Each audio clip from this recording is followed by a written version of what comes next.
శ్రీ గురుభ్యో నమః. ఈ రోజున మహాపర్వదినం వైశాఖ శుద్ధ ఏకాదశి. అందున అభయ కోదండరామ స్వామివారు ఈ క్షేత్రంలో వెలిసినటువంటి పుణ్యతిథి.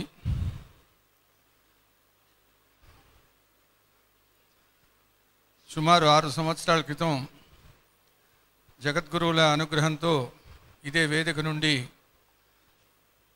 సంపూర్ణ రామాయణం మండల దీక్షతో చెప్పుకోవడం, ప్రవచనం చేయించుకోవడం జరిగింది. మళ్ళీ ఇప్పుడు సంపూర్ణ హనుమద్ వైభవం శ్రీ వద్దిపత్తి పద్మాకర్ గారి ముఖకమలం నుండి శ్రవణం చేయబోతున్నాం. ఈ కార్యక్రమం అంతా కూడా జగద్గురువుల పరిపూర్ణమైనటువంటి అనుగ్రహ ఆశీస్సులతో నిర్వహించబడుతోంది. ఇది ఎంత అనుగ్రహం, వారి అనుగ్రహం మనపై ఉందంటే ఒక చిన్న ఉదాహరణ చెప్తాను మీకు.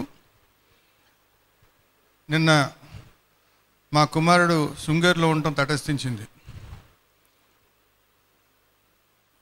అతని ద్వారా ఇక్కడ జరిగేటువంటి కార్యక్రమం గురించి జగద్గురువుకి విన్నవించడం జరిగింది. వారు పరిపూర్ణంగా ఆశీర్వదిస్తూ మంత్రాక్షతలు ఇచ్చి, అదే సందర్భంలో ఎవరో ఒక ఆయన భద్రాచలం నుండి స్వామివారి అక్షతలు తీసుకొచ్చి గురువుగారికి సమర్పణ చేశారు. గురువుగారు వెంటనే ఆ అక్షతలు తీసి నా కుమారుడికి ఇచ్చి తీసుకెళ్ళమన్నారు.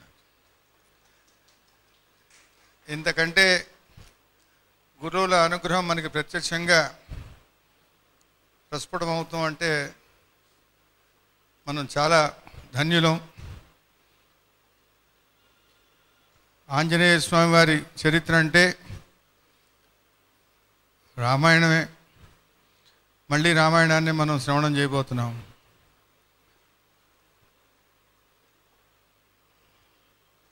ఎంతో మధురమైనటువంటి గాథ. శ్రీ పద్మాకర్ గారు మహాపండితులు. గతంలో వారు ఆంజనేయ స్వామి వారి గురించి ప్రవచనం చేశారు, కానీ 40 రోజులుగా చేయలే. ఇప్పుడు 40 రోజులుగా సంపూర్ణంగా ఎక్కడెక్కడ ఆంజనేయ స్వామివారి ప్రస్తావన ఉందో ఆ అన్ని గ్రంథాల నుండి కూడా విషయాన్ని తీసుకొని మనకి అనుగ్రహం చేయబోతున్నారు. మనకందరికీ కూడా అనుభవంలో ఉన్నటువంటి విషయమే. ఆంజనేయ స్వామివారు పరమ దయాళువు. మనకి ఏ కార్యక్రమం జరగాలన్నా ఆంజనేయ స్వామివారి ప్రార్థన చేస్తే తక్షణం జరిగిపోతుంది. ఆయన ఒకటే చెప్తారు, చిన్న పని పెద్ద పనికి రామచంద్రమూర్తి వారిని ఎందుకు ఇబ్బంది పెడతారు, తనకి మనవి చేస్తే తనే పూర్తి చేస్తారు ఆ కార్యక్రమం. అంతటి మహానుభావుడు. ఇంకా వారి గురించి మనం 40 రోజుల పాటు విని తరించబోతూ ఉన్నాం.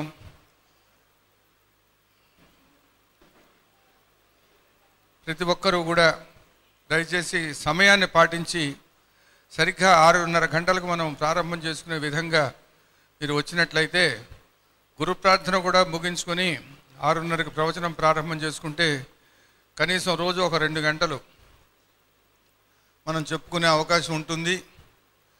గంట అయినా చెప్తారు, వారికి పోయింది ఏం లేదు, కానీ మనకే నష్టం. ఇటువంటి సందర్భం మళ్ళీ రావడం దాదాపుగా అరుదే అని చెప్పాలి. అంచేత ఆ భగవంతుడు జగద్గురులు మనకు అనుగ్రహించినటువంటి అవకాశాన్ని సద్వినియోగం చేసుకుందాం. సరైన సకాలంలో వచ్చి శ్రద్ధాభక్తులతో శ్రవణం చేసి తరిద్దామని చెప్పి మిమ్మల్ని అందరినీ ప్రార్థన చేస్తూ ఈరోజు ప్రవచనం ప్రారంభం చేయవలసిందిగా వారిని నమస్కరించి ప్రార్థిస్తున్నాను.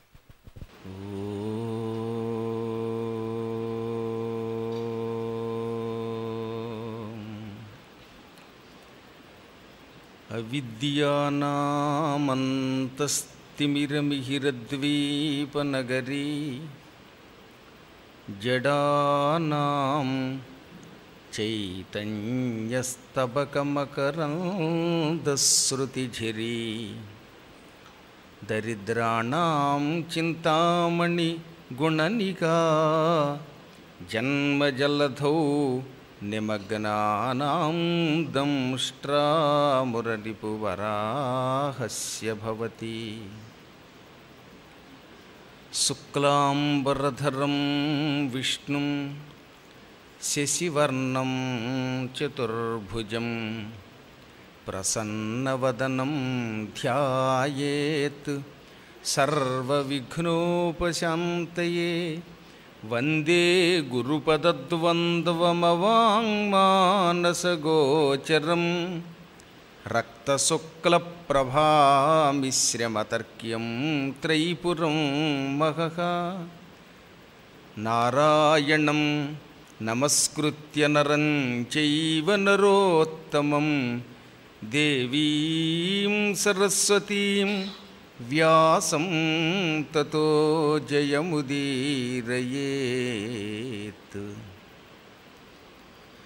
కూజంతం రామ రామేతి మధురం మధురాక్షరం ఆరుహ్య కవితాశాఖాం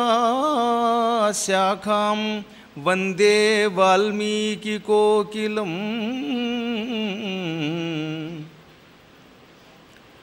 ఆంజనేయమతిపాటలాననం ఆంజనేయమతిపాటలాననం కాంచనాద్రికమనీయ విగ్రహం పారిజాతతరుమూలవాసినం భావయామి పవమాననందనం.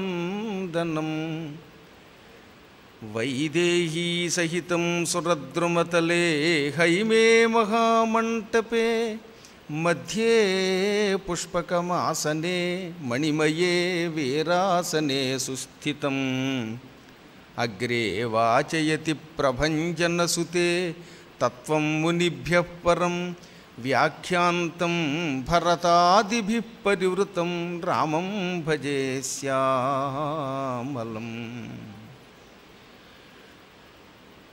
సద్గురువుల పాదపద్మాలకి నమస్కారం చేసుకుంటూ ఈరోజు నుంచి 40 రోజుల పాటు హనుమంతుని వైభవాన్ని మనం ముచ్చటించుకుంటున్నాం. విభుహు అంటే అధిపతి, ప్రభువు అన్న విభువు అన్న ఈ రెండు శబ్దాలకు అర్థం పరిపాలించువాడు. విభుని లక్షణం వైభవం అనగా హనుమంతుడు ఈ రోజు నుంచి ఒక 40 రోజుల పాటు ఈ ప్రాంగణంలో మనల్ని పరిపాలిస్తాడు. అంటే ఇంత పూర్వం మనల్ని పరిపాలించలేదా అంటే ఆ పరిపాలన వేరు, ఇప్పుడు పరిపాలన వేరు.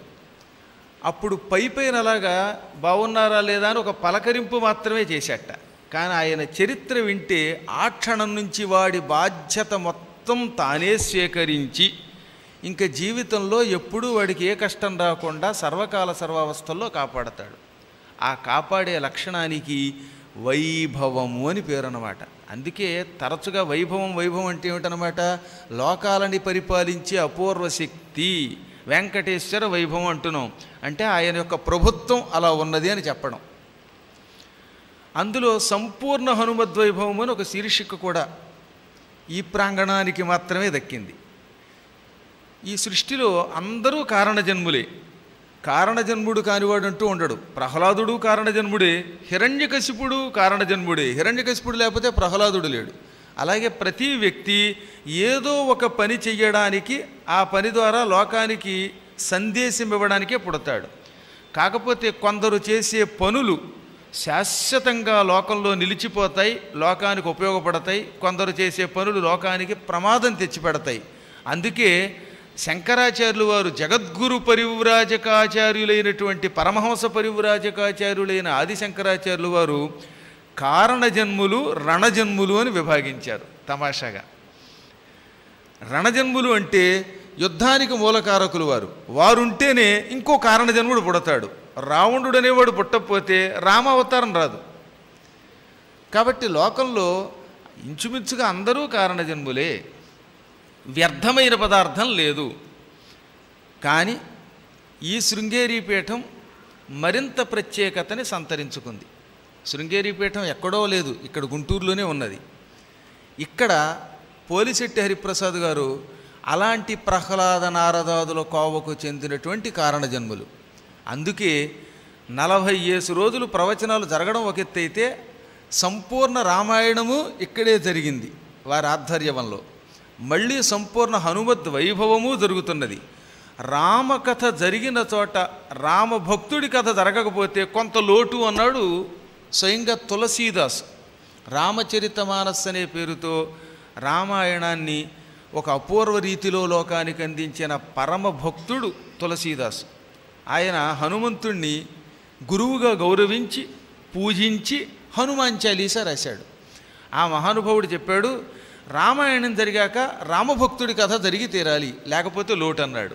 అందుకే ఆ లోటు పూడ్చుకోవడానికి మళ్ళీ వెంటనే ఎక్కువ కాలం కూడా కాకుండా అటు సంపూర్ణ రామాయణం ఇటు సంపూర్ణ హనుమద్వైభవం రెండూ ఈ ప్రాంగణంలో జరిగాయి. ఇది కూడా జరగడానికి జగద్గురువులు భారతీ తీర్థస్వామి వారి యొక్క ఆశీర్వచనం వచ్చినట్టు ఇప్పుడే కదా హరిగారు చెప్పారు మనకి. హరి శబ్దానికి హనుమంతుడని కూడా అర్థం. ఆ హరి ఈ హరి రూపంలో మనల్ని ఆయన ద్వారా ఆశీర్వచనం అందుకునేలా ఏర్పాటు చేశాడు. ఇక్కడ ఇంకొక చిన్న తమాషా ఉంది.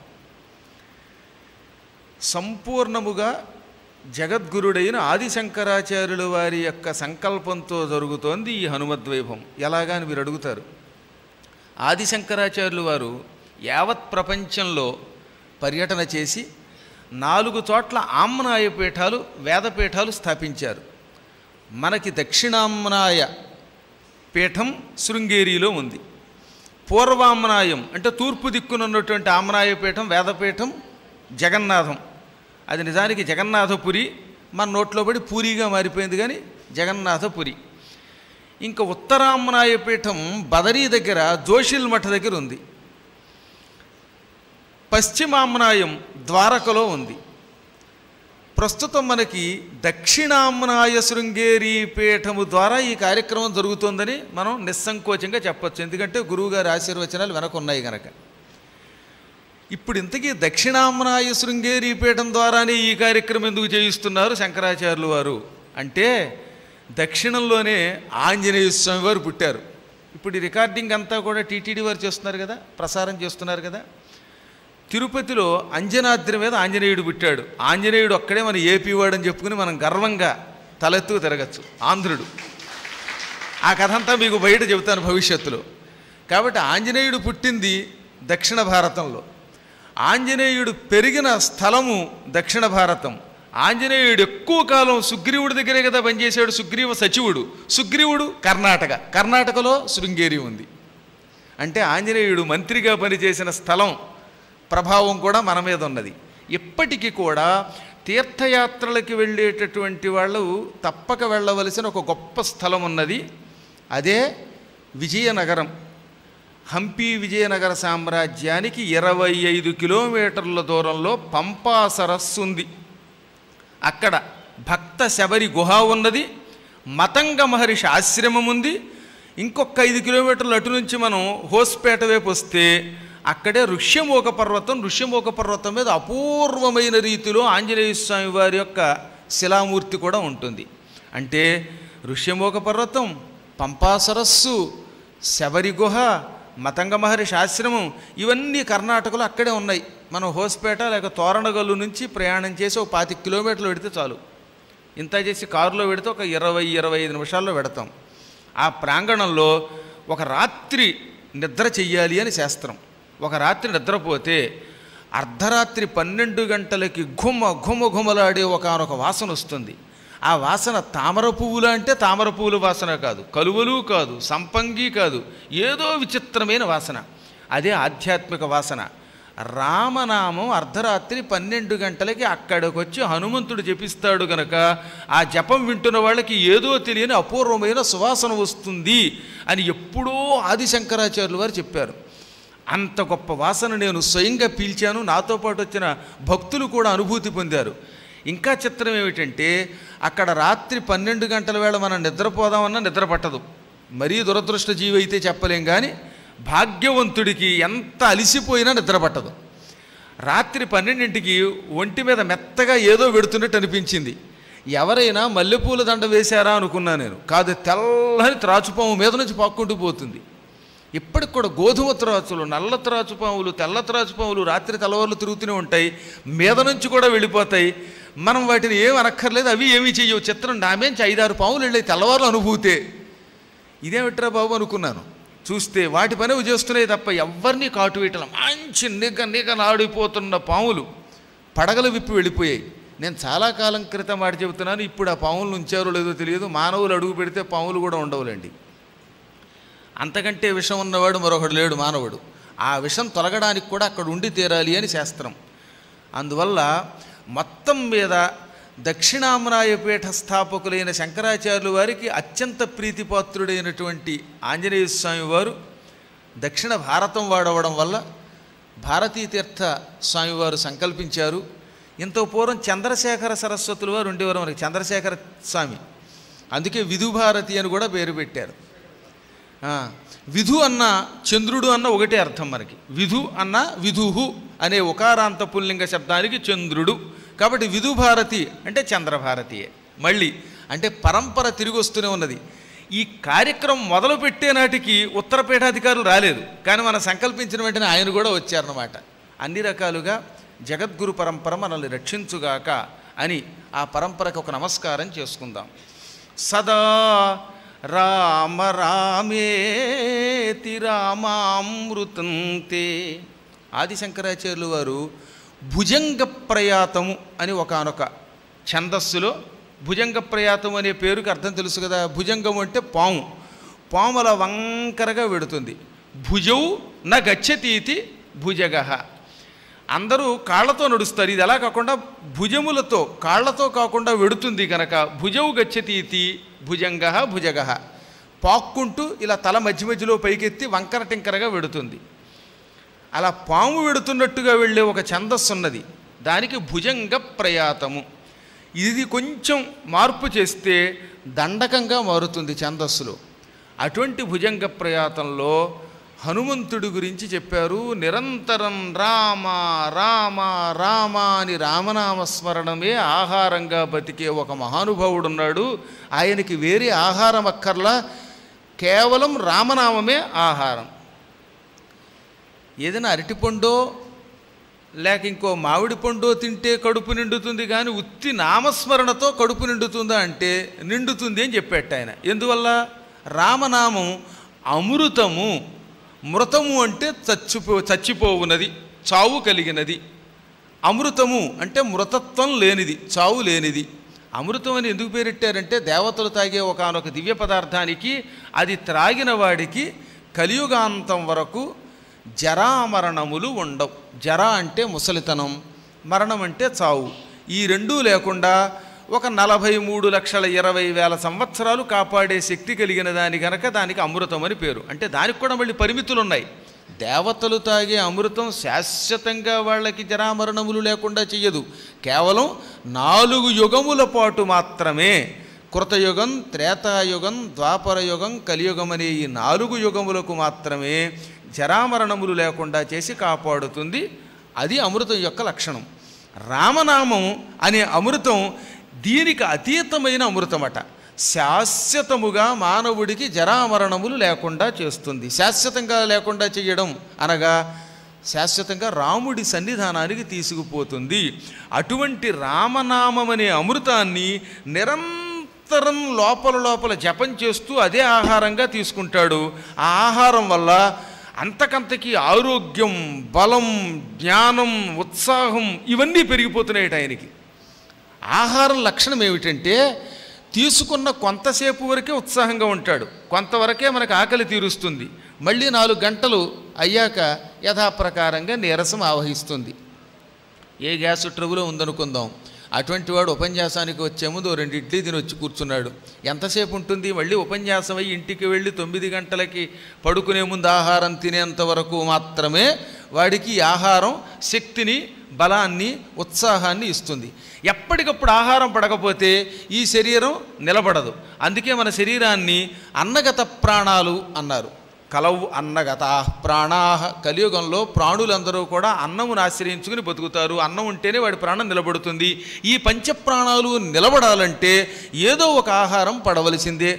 ఆహారం లేకుండా భగవంతుడు కూడా భూమి మీద ఉన్నంత వరకు జీవించడు.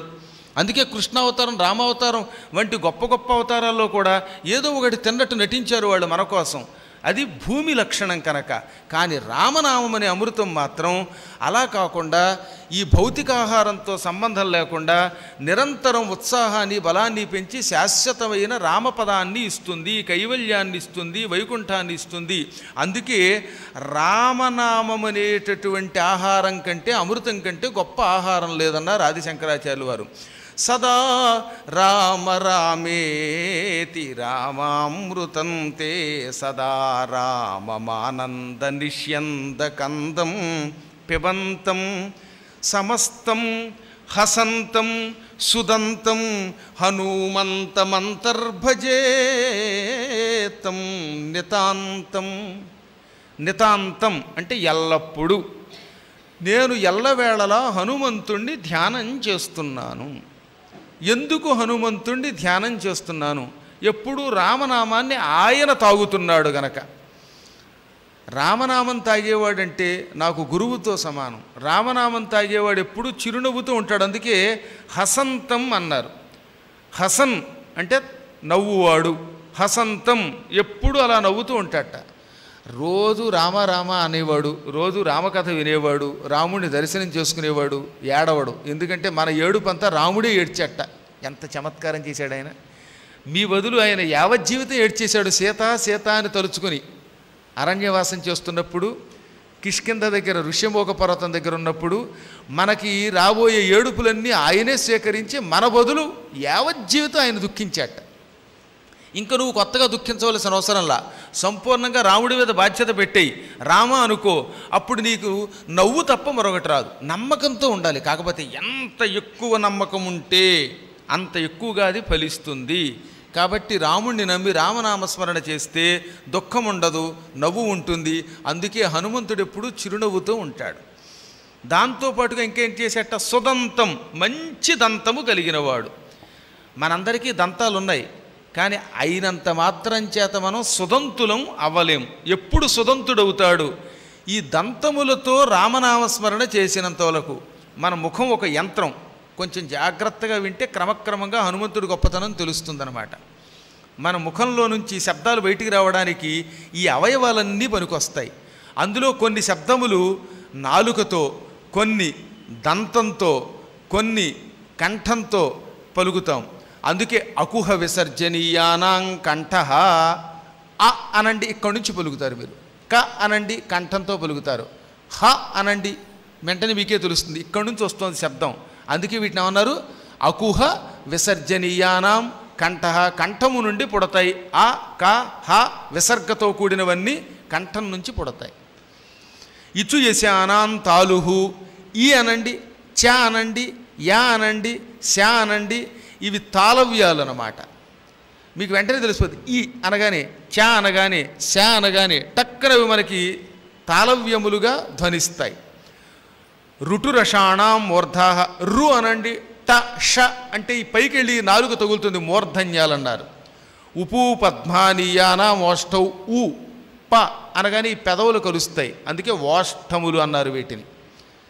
వెంటనే ప అనగానే చూసారా, రెండు పెదవులు కలుస్తాయి.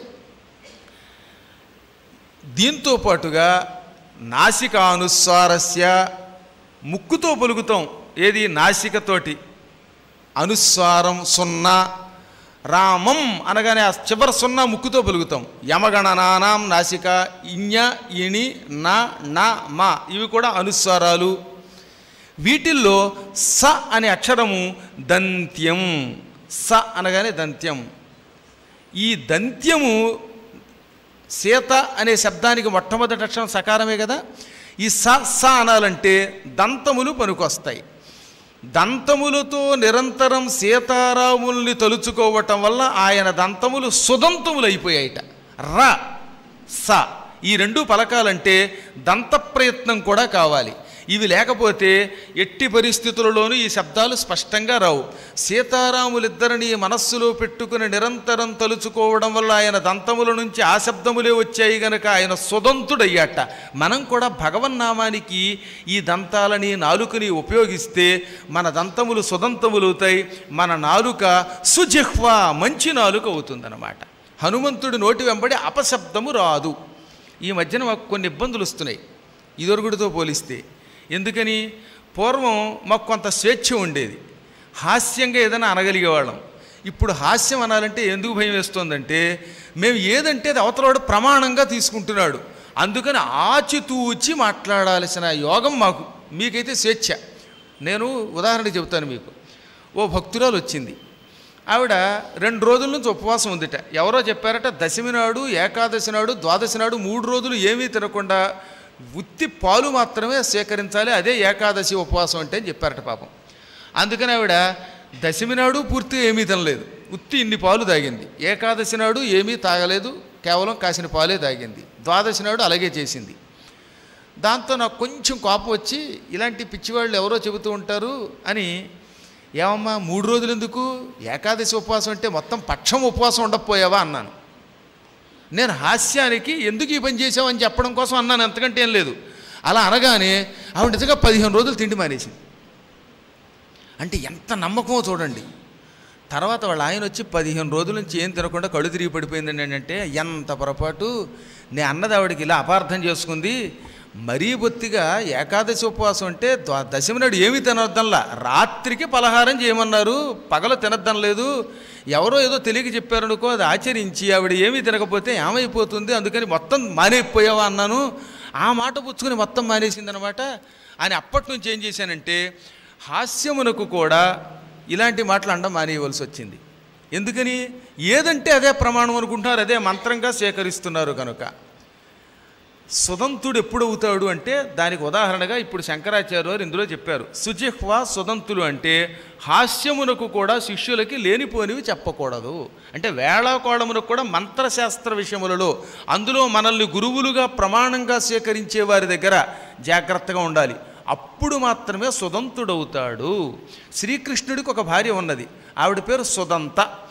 ఆవిడకి ఎందుకు ఆ పేరు వచ్చిందంటే, అష్టమహిషులలో ఒక్కసారైనా కృష్ణుడిని కొంచెం దెప్పిన వాళ్ళు ఉన్నారట, కానీ ఆవిడ ఎప్పుడు దెప్పలేదట. ఆఖరికి రుక్మిణీదేవి కూడా ఒకానొక సందర్భంలో కృష్ణుడిని కొంచెం దెప్పింది, మీకు భాగవతంలో ఉంటుంది. కానీ సుదంత అనే భార్య మాత్రం ఏనాడు శ్రీకృష్ణ పరమాత్ముడిని మాట వరసకు కూడా తన నాలుకతోటి తన దంతములతోటి దెప్పలేదు కనుక సుదంత. అదిగో హనుమంతుడు అంతటివాడు, రామ రామ అని సుదంతుడయ్యాడు. లోకములలో ఉన్న దివ్యశక్తులన్నిటినీ రామనామం తనలో ఇముడ్చుకున్నది. రామనామం తాగాడు గనక ఆయన సమస్త లోకాలని లోపలికి స్వీకరించినవాడు అయ్యాడు. అదన్నమాట పిబంతం అంటే, కేవలం రామనామం తాగడం అనే వంకతోటి ఈ జగత్తంతటిని తనలో ఇముడ్చుకున్నాడు. అటువంటి హనుమంతుణ్ణి అంతర్భజే, లోపల లోపల ధ్యానం చేస్తున్నాను, పైకి కాకుండా. పైకి ఎన్నిసార్లు ఉచ్చరించినా అంతర్భజన లేకపోతే ఆ మానవుడికి జీవితంలో మోక్షం రాదు. ఎందువల్ల? పైకి జపం చేయడానికి, అంతర్ముఖ జపం చేయడానికి ఒక తేడా ఉందని చెప్పారు. ఓం విశ్వం విష్ణురు వషట్కారు అన్నప్పుడు ఈ నాలుక కిందే ఉంటుంది, మనస్సు అన్ని దిక్కులకి తిరిగిపోతుంది. కానీ అదే లోపల ఏకాగ్ర చిత్తుడై ధ్యానం చెయ్యాలంటే అప్పుడు ఇంద్రియాలన్నిటినీ వశం చెయ్యాలి, మనస్సుని నామం మీద, దాంతోపాటు అన్ని ఇంద్రియాలని నామం దగ్గరికి తీసుకురావాలి. కాబట్టి చూశారు లేదా, సామూహిక పారాయణంలో ఉన్న పెద్ద ఇబ్బంది అదే. జపం చేస్తూనే మధ్యలో సెల్ ఫోన్ మాట్లాడేసి మళ్ళీ యథాప్రకారంగా అందులోకి వచ్చేస్తాడు. అందుకే తెలియకుండానే మన నాలుక అప్పుడప్పుడు తడబడుతోంది. సహస్రనామ పారాయణ సామూహికంగా చేసినప్పుడు హఠాత్తుగా ఒక్కొక్కడి మనస్సు ఎందుకో వికలమైపోయి ఎక్కడికో వెళ్ళిపోతుంది. కాబట్టి అందరూ ఒక లైన్ చదువుతుంటే వీడు ఇంకో లైన్లోకి వెళ్ళిపోతున్నాడు అంటే కారణం ఏమిటనమాట, మనస్సు మరో చోటికి పోయింది. అలా పోకుండా ఏకాగ్ర చిత్తుడై జపం చెయ్యాలి. అలా చెయ్యాలంటే హృదయం ఎప్పుడు అంతస్సులోకి వెళ్ళాలి, అంతర్ముఖం అవ్వాలి. అలాంటి అంతర్ముఖుడైన హనుమంతుడిని నేను అంతర్ముఖుడినై జపిస్తున్నాను అన్నారు ఆదిశంకరాచార్యులు వారు. అటువంటి హనుమంతుడు సర్వకాల సర్వావస్థల్లో రక్షించుగాక. అసలు ఆయనకున్న పేరుల్లో మొట్టమొదటి నామమే హనుమంతుడు. హనువు అంటే దవడ. మన దవడల లోపలికి వెళ్ళి ఉంటాయి. ఆయనకు అలా కాకుండా ఈ మూతి చుట్టూలా బయటకు వచ్చి ఉంటుంది. వజ్రాయుధం దెబ్బ వల్ల అయితేనేం, కొండ మీద పడ్డం వల్ల అయితేనేం ఆయన హనువు భుగ్గనమయ్యింది, అంటే పగిలింది. బయటికి కనపడుతూ పగిలి ఉన్న దవడ కలిగిన వాడు గనక ఆయన్ని హనుమంతుడు అన్నారు. అలాగని దవడలు పగలగొట్టుకున్నవాడల్లా హనుమంతుడవడు. బయటికి దవడ వచ్చుట అంటే ఆయన అంతవరకు దాచుకున్న జ్ఞానమంతా బయటికి పంచిపెట్టడం మొదలుపెట్టాడు అని అంతరార్థం. పరాశరులు వారు హనుమంతుడు తనలో ఉన్న జ్ఞానమును తానే గురువై శిష్యులకి బోధించాడు, బోధించడం వల్ల ఆయన హనుమంతుడయ్యాడు అని స్వయంగా పరాశర సంహితలో వేదవ్యాసుల వారి తండ్రి చెప్పిన మాట. హంతి భక్ష్యంతి హనుహు, హంతి భక్ష్యం హనుహు ఇది హనుమంత, హనుమాన్ అని రోజు తింటాట. అందువల్ల భక్ష్యము చేస్తాడు గనక, తింటాడు గనక దవడలతో ఆయన్ని హనుమంతుడు అన్నారు. మళ్ళీ వెంటనే మనకి ఏమైనా అనుమానం వస్తుందేమోనని దవడల లోపలికి ఆహారమును తోసుకు తినేవాడల్లా హనుమంతుడు అవడన ఆయన జ్ఞానమును మాత్రమే తింటాడు గనక హనుమంతుడు అని చెప్పారు. హనుమంతుడు జ్ఞానమును మాత్రమే ఆహారంగా స్వీకరిస్తాడు. అందుకే చిన్నప్పుడు పుట్టగానే ఎన్నాళ్ళు ఆయన పుట్టింది ఎప్పుడు? ఇదిగో ఇప్పుడు మనం పురాణం కావాలనే వైశాఖ మాసంలో ఎందుకు పెట్టుకున్నామంటే, వైశాఖే మాసి కృష్ణాయాం దశమ్యాం మందవాసరే, మందవాసరం శనివారం నాడు వైశాఖ మాసంలో కృష్ణపక్షంలో దశమి నాడు తతో మధ్యాహ్న వేళాయాం జనయామాస వైసుతం అని పరాశర సంహిత. మధ్యాహ్నం పూట ఆయన పుట్టాడు, అది కూడా పూర్వాభాద్ర నక్షత్రంలో కర్కాటక లగ్నంలో పుట్టాడు అని. స్వామివారు పుట్టింది వైశాఖ మాసంలో దశమి నాడు. దశమి, ఏకాదశి, ద్వాదశి, త్రయోదశి, చతుర్దశి, అమావాస్య. అంటే అమావాస్య రావడానికి ఎన్నో రోజు అనమాట? 6వ రోజు. 6వ రోజు అమావాస్య. ఆ రోజు సూర్యగ్రహణం. సూర్యగ్రహణం ఎప్పుడు? అమావాస్య నాడు. చంద్రగ్రహణం పూర్ణిమ నాడే వస్తుంది, గుర్తుపెట్టుకోండి. అమావాస్య నాడు సూర్యగ్రహణం నాటికి 6వ రోజు బాలుడు, 6వ రోజు పిల్లవాడు ఆకాశానికి ఎగిరి సూర్యుడిని ఫలమని మింగబోవడం ఏమిటి? సూర్య అంటే సంపూర్ణముగా జ్ఞానముతో ప్రకాశించువాడు. సూర్యుడి కంటే జ్ఞానస్వరూపుడు మరొకడు లేడు. సౌరపురాణము, శివపురాణము, భాగవతము, మహాభారతంలో అరణ్యపర్వం ఇవన్నీ లోకమునకు జ్ఞానమును ప్రసాదించే భగవంతుడు ప్రత్యక్ష దైవం సూర్యుడే అని చెప్పారు. అందుకే ఆయన్ని జ్ఞానస్వరూపుడని, జ్ఞానభాస్కరుడని అంటాం. సూర్యుణ్ణి హనుమంతుడు మింగాడు అంటే జ్ఞానం మొత్తం స్వీకరించాలనుకున్నాడు. కానీ జ్ఞానం ఒక్కసారి వచ్చేస్తుందా? అలా వచ్చేస్తే అందరం ఎప్పుడో సూర్యుడి కంటే గొప్పవాళ్ళం అయిపోతాంగా. ఒకేసారి జ్ఞానం మీద ఆకాంక్షతో దాన్ని మింగబోతే మూతి కాలింది, తర్వాత యుద్ధం జరిగింది, ఆయన కింద పడ్డాడు. అంటే హనుమంతుడు మనకు అంతరార్థం ఏం చెబుతున్నాడు? జ్ఞానమును సాధనతో కొంచెం కొంచెం గురువుల దగ్గర విని నేర్చుకోవాలి. ఒక్కసారిగా జ్ఞానం రమ్మంటే రాదు, సాధన వల్ల రావలసిందే, కాలక్రమేణా రావలసిందే అని చెప్పడం కోసమే మూతి కాల్చుకుని నేల మీద పడి ఈ మొత్తం దవడ పగలగొట్టుకుని తద్వారా హనుమంతుడయ్యాడు. అంటే హనుమంతుడు భక్షించేది జ్ఞానం. ఆ జ్ఞానం కూడా ఒకేసారి తొందరపడి భక్షించబోయి మళ్ళీ క్రమంగా ఆ సూర్యుడినే గురువుగా చేసుకుని ఆయన దగ్గరే నేర్చుకున్నాడు విద్యలన్నీ. సూర్యుడు ఆయనకి గురువు. ఆ సూర్యుడిని ఎంతో భక్తితో నిరంతరం పూజించాడు. ఆయన జ్ఞానాన్ని మింగబోయాడు, ఆ జ్ఞానభాస్కరుణ్ణి గురువుగా స్వీకరించాడు. ఆ సూర్యవంశములోనే పుట్టిన రామచంద్రుణ్ణి శాశ్వతంగా ప్రభువుగా పెట్టుకున్నాడు. మొత్తం సూర్యుడి చుట్టే తిరిగింది కథంతా. చూడండి, సూర్యవంశం చుట్టూతే. అందువల్ల సూర్యుడి ద్వారా జ్ఞానమును స్వీకరించాడు గనక ఈ మహానుభావుడికి హనుమంతుడు అని పేరు వచ్చిందనమాట. హనుమాన్ అనగా జ్ఞానమును నిరంతరము స్వీకరించువాడు, స్వీకరించిన జ్ఞానమును లోకానికి అందించువాడు, ఆచార్యుడు అని అర్థం. మరొక గొప్ప నామం వాళ్ళ అమ్మ పేరు మీదుగా వచ్చింది.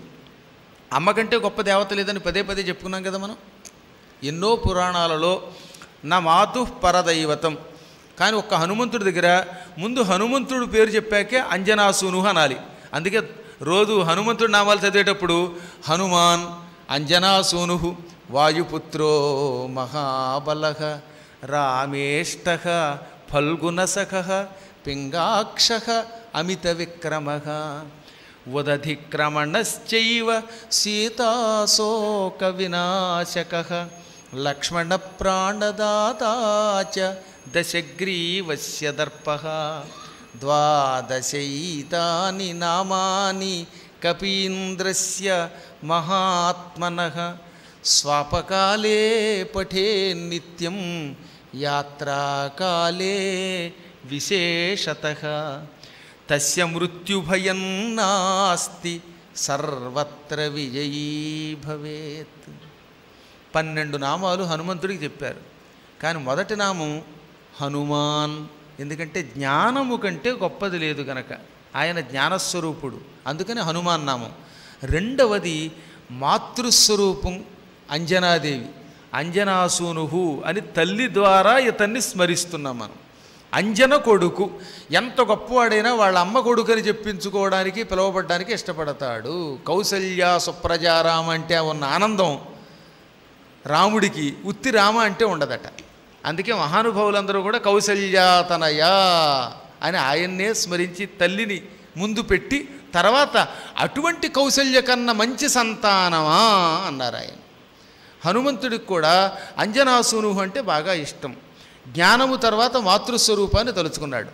అంజన అనే పేరే గొప్పదండి బాబు. క్రమంగా మనం కథలో కడతాం, మొదటి రోజు కాబట్టి కాస్త ఆ ఇంట్రడక్షన్ అలా ఉంటుంది. అంటే బ్రహ్మ అని అర్థం. జ్ఞాన జన ఈ రెండింటికి సమానార్థకాలు. అంజన అంటే బ్రహ్మజ్ఞానము కలిగినది, బ్రహ్మమును ఎరిగినది, బ్రహ్మము నుండి ఆవిర్భవించినది అని. బ్రహ్మణ జాయతే ఇది అంజన, బ్రహ్మ నుంచి ఆవిర్భవించినది గనక అంజన. స్త్రీలింగం కనుక, పుల్లింగం అయితే అంజన అంటాం. అంజనాదేవి పరబ్రహ్మస్వరూపిణి, పరబ్రహ్మ జ్ఞానం ఎరిగినది, పరబ్రహ్మ తత్వం నుంచి పుట్టింది. అది ఎందుకో తర్వాత తెలుస్తుంది మీకు. ఎందుకంటే ఆవిడ గౌతముడికి పుట్టిన కూతురు కనుక, గౌతముడు అంటే స్వయంగా బ్రహ్మదేవుడికి అల్లుడు. అందువల్ల కాబట్టి అంజనాదేవి సంపూర్ణమైన జ్ఞానముని ఎరిగినది.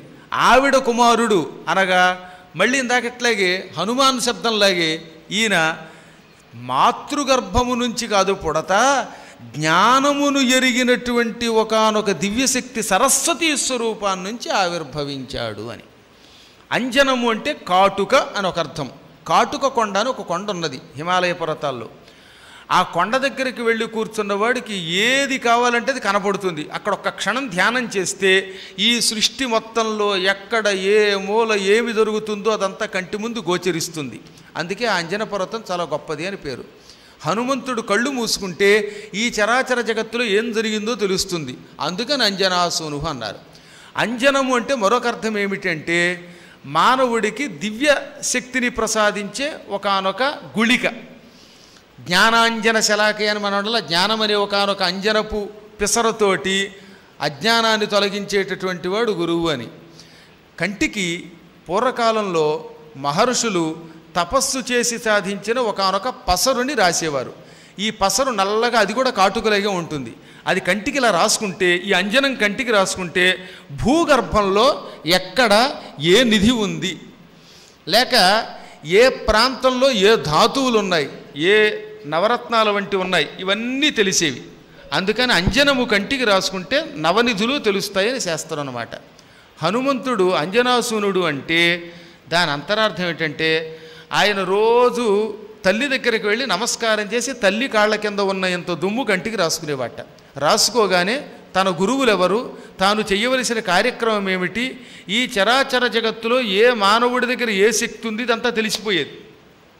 అందుకని ఆయన్ని అంజనాసూనుడు అన్నారు. అనగా అన్నిటినీ కళ్ళు మూసుకుని కేవలం మాతృపాద రజస్సు ద్వారా గ్రహించువాడు. మీరు కూడా వాటి గుర్తుపెట్టుకోండి. రోజు అమ్మకి నమస్కరించి అమ్మ కాలి కింద అరికాలి కింద ఉన్న ఎంత దుమ్ము కంటికి రాసుకుంటే హనుమంతుడిలాగే ఈ చరాచర జగత్తులో ఎక్కడ ఏ మూల ఏం దొరుకుతుందో తెలిసిపోతుంది. మాతృపాద రజస్సుకి ఎంత శక్తి ఉన్నదో బ్రహ్మాండ పురాణంలో చిట్ట చివరి అధ్యాయాలు 4 వరసగా చెప్పారు. అందులో నిషిద్ధ కార్యక్రమం చేసిన వాడు కూడా, శాస్త్రాలు ఈ పని చెయ్యొద్దని చెప్పాయి కదా, ఆ పని చేసిన వాడు కూడా తల్లి దగ్గరికి వెళ్ళి కన్న తల్లి దగ్గరికి వెళ్ళి భక్తితో నమస్కరించి ఆవిడ పాదధూళి కాస్త కంటికి రాసుకుంటే అంటే వాళ్ళు కళ్ళు తెరిచి రాసుకోకూడదట. అలా రాసుకుంటే కళ్ళు పోయే ప్రమాదం ఉంది. అందుకని కళ్ళు మూసుకుని ఇలా రాసుకుంటే వాడికి శాస్త్ర నిషిద్ధ కర్మల వల్ల వచ్చే పాపం తొలగిపోతుంది. అంత గొప్పది మాతృపాద ధూళి. అందుకే అది శిరోధార్యం, చక్షుర్ధార్యం అని చెప్పారు. హనుమంతుడు అటువంటి వాడు. అటువంటి హనుమంతుణ్ణి గురించి తెలుసుకోవాలని చాలా కాలం క్రితం మొట్టమొదటి బాగా భావించిన వాడు పరాశర మహర్షి. వేదవ్యాసుడి కన్న తండ్రి ఆయన. వ్యాసం వశిష్ఠ నప్తారం శక్తే పౌత్రమకల్మషం పరాశరాత్మజం వందే సుఖతాతం తపోనిధిం. రోజు ఇంచుమించుగా విష్ణు సహస్రనామ పారాయణ చేసే వాళ్ళందరూ ఈ శ్లోకం పారాయణ చేస్తూనే ఉంటారు. నిజానికి ఈ శ్లోకం రాసింది వ్యాసుడు కాదు, వాళ్ళ నాన్నగారు రాశారు. కొడుక్కి నమస్కారం చేసిన తండ్రి ఎవరైనా ఈ సృష్టిలో ఉన్నారా అంటే ఒక్క పరాశరుడు. ఎందుకంటే కొడుకు అటువంటి వాడు కనుక. వ్యాసం, వ్యాసుని గురించి నమస్కరిస్తున్నాను. ఆయన ఎటువంటి వాడు? వశిష్ఠ నప్తారం. నప్తృ శబ్దానికి ముని మనుమడు అని అర్థం. వశిష్ఠునికి ముని మనుమడు. శక్తేహ పౌత్రం, శక్తేహ శక్తి యొక్క పౌత్రం మనుమడు. కొడుకు కొడుకుని పౌత్రుడు అంటారు. పుత్రుడి యొక్క పుత్రుడు పౌత్రుడు. శక్తికి మనుమడు. వశిష్ఠునికి ముని మనుమడు. వశిష్ఠుడి కొన్న 100 మంది కొడుకుల్లో పెద్ద కొడుకు పేరు శక్తి. ఆయనకు 4 కొడుకులు, అందులో పెద్దవాడు ఈయన. తర్వాత పరాశరాత్మజం, పరాశరుడికి కొడుకు. సుఖతాతం, సుకునికి తండ్రి. తాత అంటే తండ్రి అని అర్థం సంస్కృత శబ్దంలో తాత. తెలుగులో తాత అంటే మళ్ళీ తండ్రి యొక్క తండ్రి లేదా తల్లి యొక్క తండ్రి. కానీ సంస్కృతంలో తాత అంటే తండ్రి అని అర్థం. వరుసగా సుకుడికి తండ్రి, పరాశరుడికి కొడుకు, శక్తికి మనుమడు, వశిష్ఠుడికి ముని మనుమడు. అటువంటి వ్యాసుని గురించి నమస్కరిస్తున్నాను అని ఈ శ్లోకానికి అర్థం. శక్తికి 4 మంచి శక్తి సంపన్నులైన కొడుకులు ఉండేవారు. అందులో పెద్దవాడు పరాశరుడు. ఆయనకి చిన్నప్పటి నుంచి తపస్సు, తీర్థయాత్రలు, యజ్ఞములు అంటే ఇష్టం. ఎక్కువ భాగం ఆయన 1000 సంవత్సరాల కాలం కేదారంలో, 5000 సంవత్సరాలు బదరికావనంలో, 6000 సంవత్సరాలు గంధమాదన పర్వతంలో, 3000 సంవత్సరాలు సరస్వతీ నదీ తీరంలో, 1116 సంవత్సరాల కాలం యమునోత్రి ప్రాంగణంలోనూ తపస్సు చేశాడు. ఎక్కువ భాగం తర్వాత తీర్థయాత్రలు చేశాడు. వ్యాసుడికి వల్ల ఆయనకి ఎక్కువ మంది శిష్యులు లేరు. ఒక్కొక్కళ్ళకి ఏంటంటే అదృష్టవశాత్తు ఫాలోయింగ్ ఎక్కువ ఉంటుంది, ఒక్కొక్కరికి కొంచెం తక్కువ ఉంటుంది. తక్కువ ఉన్నంత మాత్రం చేత వాడేం పండితుడు కాదని కాదు అక్కడ అర్థం. కానీ ఈయనకి ఎప్పుడూ ఏకాకిగా తిరగడం ఇష్టం. ఒకసారి పరాశరుల వారు ఏకాకిగా కాలినడకన తీర్థయాత్రలు చేయాలనుకున్నాడు ఆయన. ఈ చరాచర జగత్తులో పుట్టిన ఏ మానవుడైనా తీర్థయాత్రలు చేయకపోతే తరించడు అని లోకానికి చాటడం కోసం అంతటి మహానుభావుడు, తపోనిష్టాగరిష్ఠుడు కాలినడకనే తీర్థయాత్రలకు వెళ్ళాడు. పైగా తీర్థయాత్రలకు వెళ్ళేవాళ్ళు వీలున్నంత వరకు పాదయాత్రే చెయ్యాలి. ఎన్ని మహిమలు ఉన్నాయో తెలుసా ఆయన దగ్గర. ఆయన ఇక్కడ మాయమైతే వైకుంఠానికి వెళ్ళగలడు తన అపూర్వ శక్తితో. అయినా వాహనం వాడకుండా కాలినడకనే వెళ్ళాడు. అయితే కలియుగంలో కొన్ని మినహాయింపులు ఇచ్చారు తర్వాత. ఏమనంటే అందరూ కాలినడకన వెళ్ళాలంటే కష్టం, మోకాళ్ళు నొప్పులు ఉంటాయి, ఆయాసాలు ఉంటాయి, యాతన ఉంటుంది. అందుకని కలియుగంలో ఏమన్నారంటే వాహనాలు ఉపయోగించండి, కానీ మరీ బొత్తిగా గర్భాలయం వరకు మాత్రం వెళ్ళిపోకండి అని చెప్పారు. అవకాశం ఉంటే మన వాళ్ళు అలా పెడతారు కనుక స్కూటర్ లాంటిది ఏదో ఒకటి సృష్టించుకుని బ్యాటరీ కారు లాంటివి గుళ్ళోకి కూడా వెళ్ళిపోతారు కనుక ఒక గర్భాలయ ప్రవేశం మాత్రం వాహనాలతో నిషిద్ధం, మిగతాది ఏదో అంతవరకు వెళ్ళండి నాయన అని చెప్పారన్నమాట. మొత్తం మీద ఈయన మాత్రం అవన్నీ విడిచిపెట్టి కేవలం పాదయాత్ర మీద వెళ్ళాడు. మాయా ద్వారకావంతి కాశీ కురుక్షేత్ర గయా ప్రయాగములు తాసేవింపగా పోయే. మాయా అంటే హరిద్వారం, కాశీ, కురుక్షేత్రం, గయా, ప్రయాగం, ఇలా ఒకటేమిటి అనేకమైన యాత్రలన్నీ తిరిగాడు. ఎన్ని తిరిగినా ఇంకా తిరగాలి అనిపించిందిట. ఒక్కసారి ఆయన యమునా నది దగ్గరకు వచ్చాడు. యమున దాటి ఆవల వైపు ఉన్న ప్రయాగ క్షేత్రానికి వెళదామని ఆయన కోరిక. యమునా నదీ తీరానికి వచ్చాడు. ఆ సమయంలో యమున మంచి గంభీరంగా ప్రవహిస్తోంది. చాలా లోతుగా ఉంది నీరు. సాధారణంగా యమునా నది ఎల్లవేళలా అంత నీటితో ఉండదు. అది వర్షాకాలం అవ్వటం వల్ల ఎడతెరపి లేకుండా ప్రవహిస్తోంది. ప్రకాశోద్ధత తుంగభంగ కలిత ధరాశాకాశయగు యమున అంటారు పోతన గారు భాగవతం దశమ స్కంధంలో. ఆకాశం అంత ఎత్తు లేచిపోయిందా కెరటం అన్నట్టుగా ఉధృతితో ప్రవహిస్తోందట అటువంటి యమునా నది. ఈయన తలుచుకుంటే చెప్పాగా మహామహిమతో యువతల నుంచి అవతలికి వెళ్ళలేక కాదు, కానీ కాలినడకనే వెళ్ళాలనుకున్నాడు కనుక ఇప్పుడు యమునా నదిని దాటడానికి పడవనే ఉపయోగించుకుందాం అనుకున్నాడు. అయితే అది మధ్యాహ్న సమయం. అందుకని ఎవరక్కడ పడవ నడిపేందుకు ఎవరైనా ఉన్నారా అని ఆ పడవ రేవు దగ్గరకు వచ్చి ఒక్క పొలికేక పెట్టాడు ఆయన. ఆ సమయంలో లోపల దాశరాజు గారు ఒక ఆయన ఉన్నాడు. ఈ పడవలన్నిటికీ యజమాని ఆయన. పల్లె వాళ్ళందరికీ రాజు. పల్లె వాళ్ళకి బెస్తకారులందరికీ కూడా రాజుగా ఉండేవారిని దాశరాజు అని పిలుస్తారన్నమాట. ఆయన ఆ సమయంలో లోపల కూర్చుని గుడిసెలో మంచి చేపల పులుసు పోసుకు భోజనం చేస్తున్నాడు. ఆయన వాళ్ళు వృత్తే చేపలు కనుక. ఆయనకు ఒక కూతురు ఉంది, పెంపుడు కూతురు, సొంత కూతురు కాదు, వసురాజు గారి కూతురు ఆవిడ నిజానికి. కానీ చిన్నప్పటి నుంచి సొంత కూతురులాగే పెంచాడు ఆయన. పూర్వకాలంలో చేది దేశాధిపతి వసువు అని ఒక మహారాజు ఉండేవాడు. చాలా గొప్పవాడండి ఆ వసువు.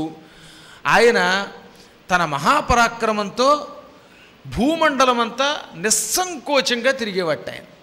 ఒకనాడు ఆయన ఈ వేటకి వెళ్ళాడు. అక్కడ కోలాహలం అని ఒక పర్వతం ఉన్నది. ఆ పర్వతం సుక్తిమతి అనే ఒక నదిని అడ్డం కొట్టింది. నదిని అడ్డం కొట్టడం అంటే ఆ నదిని వివాహం చేసుకోవడంతో సమానం. అందుకని సుక్తిమతి అనే నది ప్రవహిస్తూ ఉంటే ఈ కోలాహలం అనే పర్వతం ఆనకట్టలాగా అడ్డంగా నిలబడ్డాట.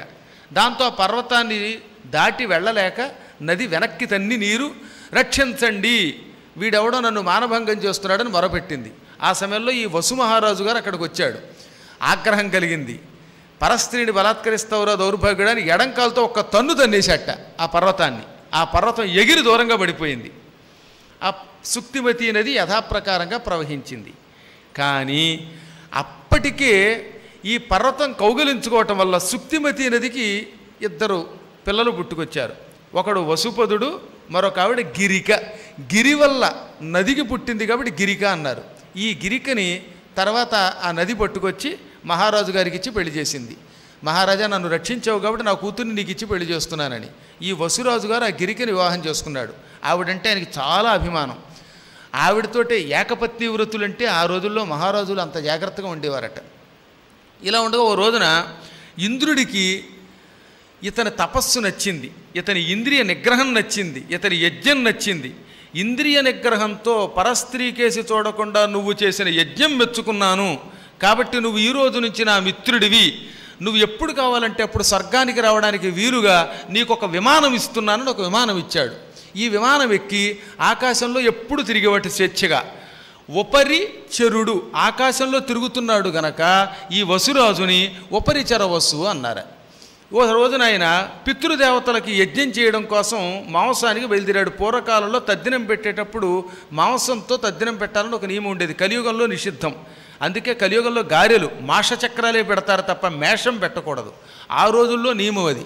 అందుకని ఈయన విమానం ఎక్కి ఆకాశ మార్గంలో వెళ్ళి వేటకు పోతూ ఉంటే ఇతనికి భార్య మీద చాలా ప్రేమ కదా. అందుకని ఆ గిరికనే తలుచుకుని పరమ కామోద్రిక్తుడయ్యాడు. ఆయనకి రేతపాతం అయ్యింది. ఆ అమోఘమైన వీర్యాన్ని ఒక పెద్ద దొన్నెలో ఆకులో పెట్టి పెంపుడు డేగ మెడకి కట్టి, ఓ డేగా దీన్ని నా భార్యకి ఇయ్యి, నా భార్య దీనిని గర్భంలో ధరిస్తుంది అన్నాడు ఆయన.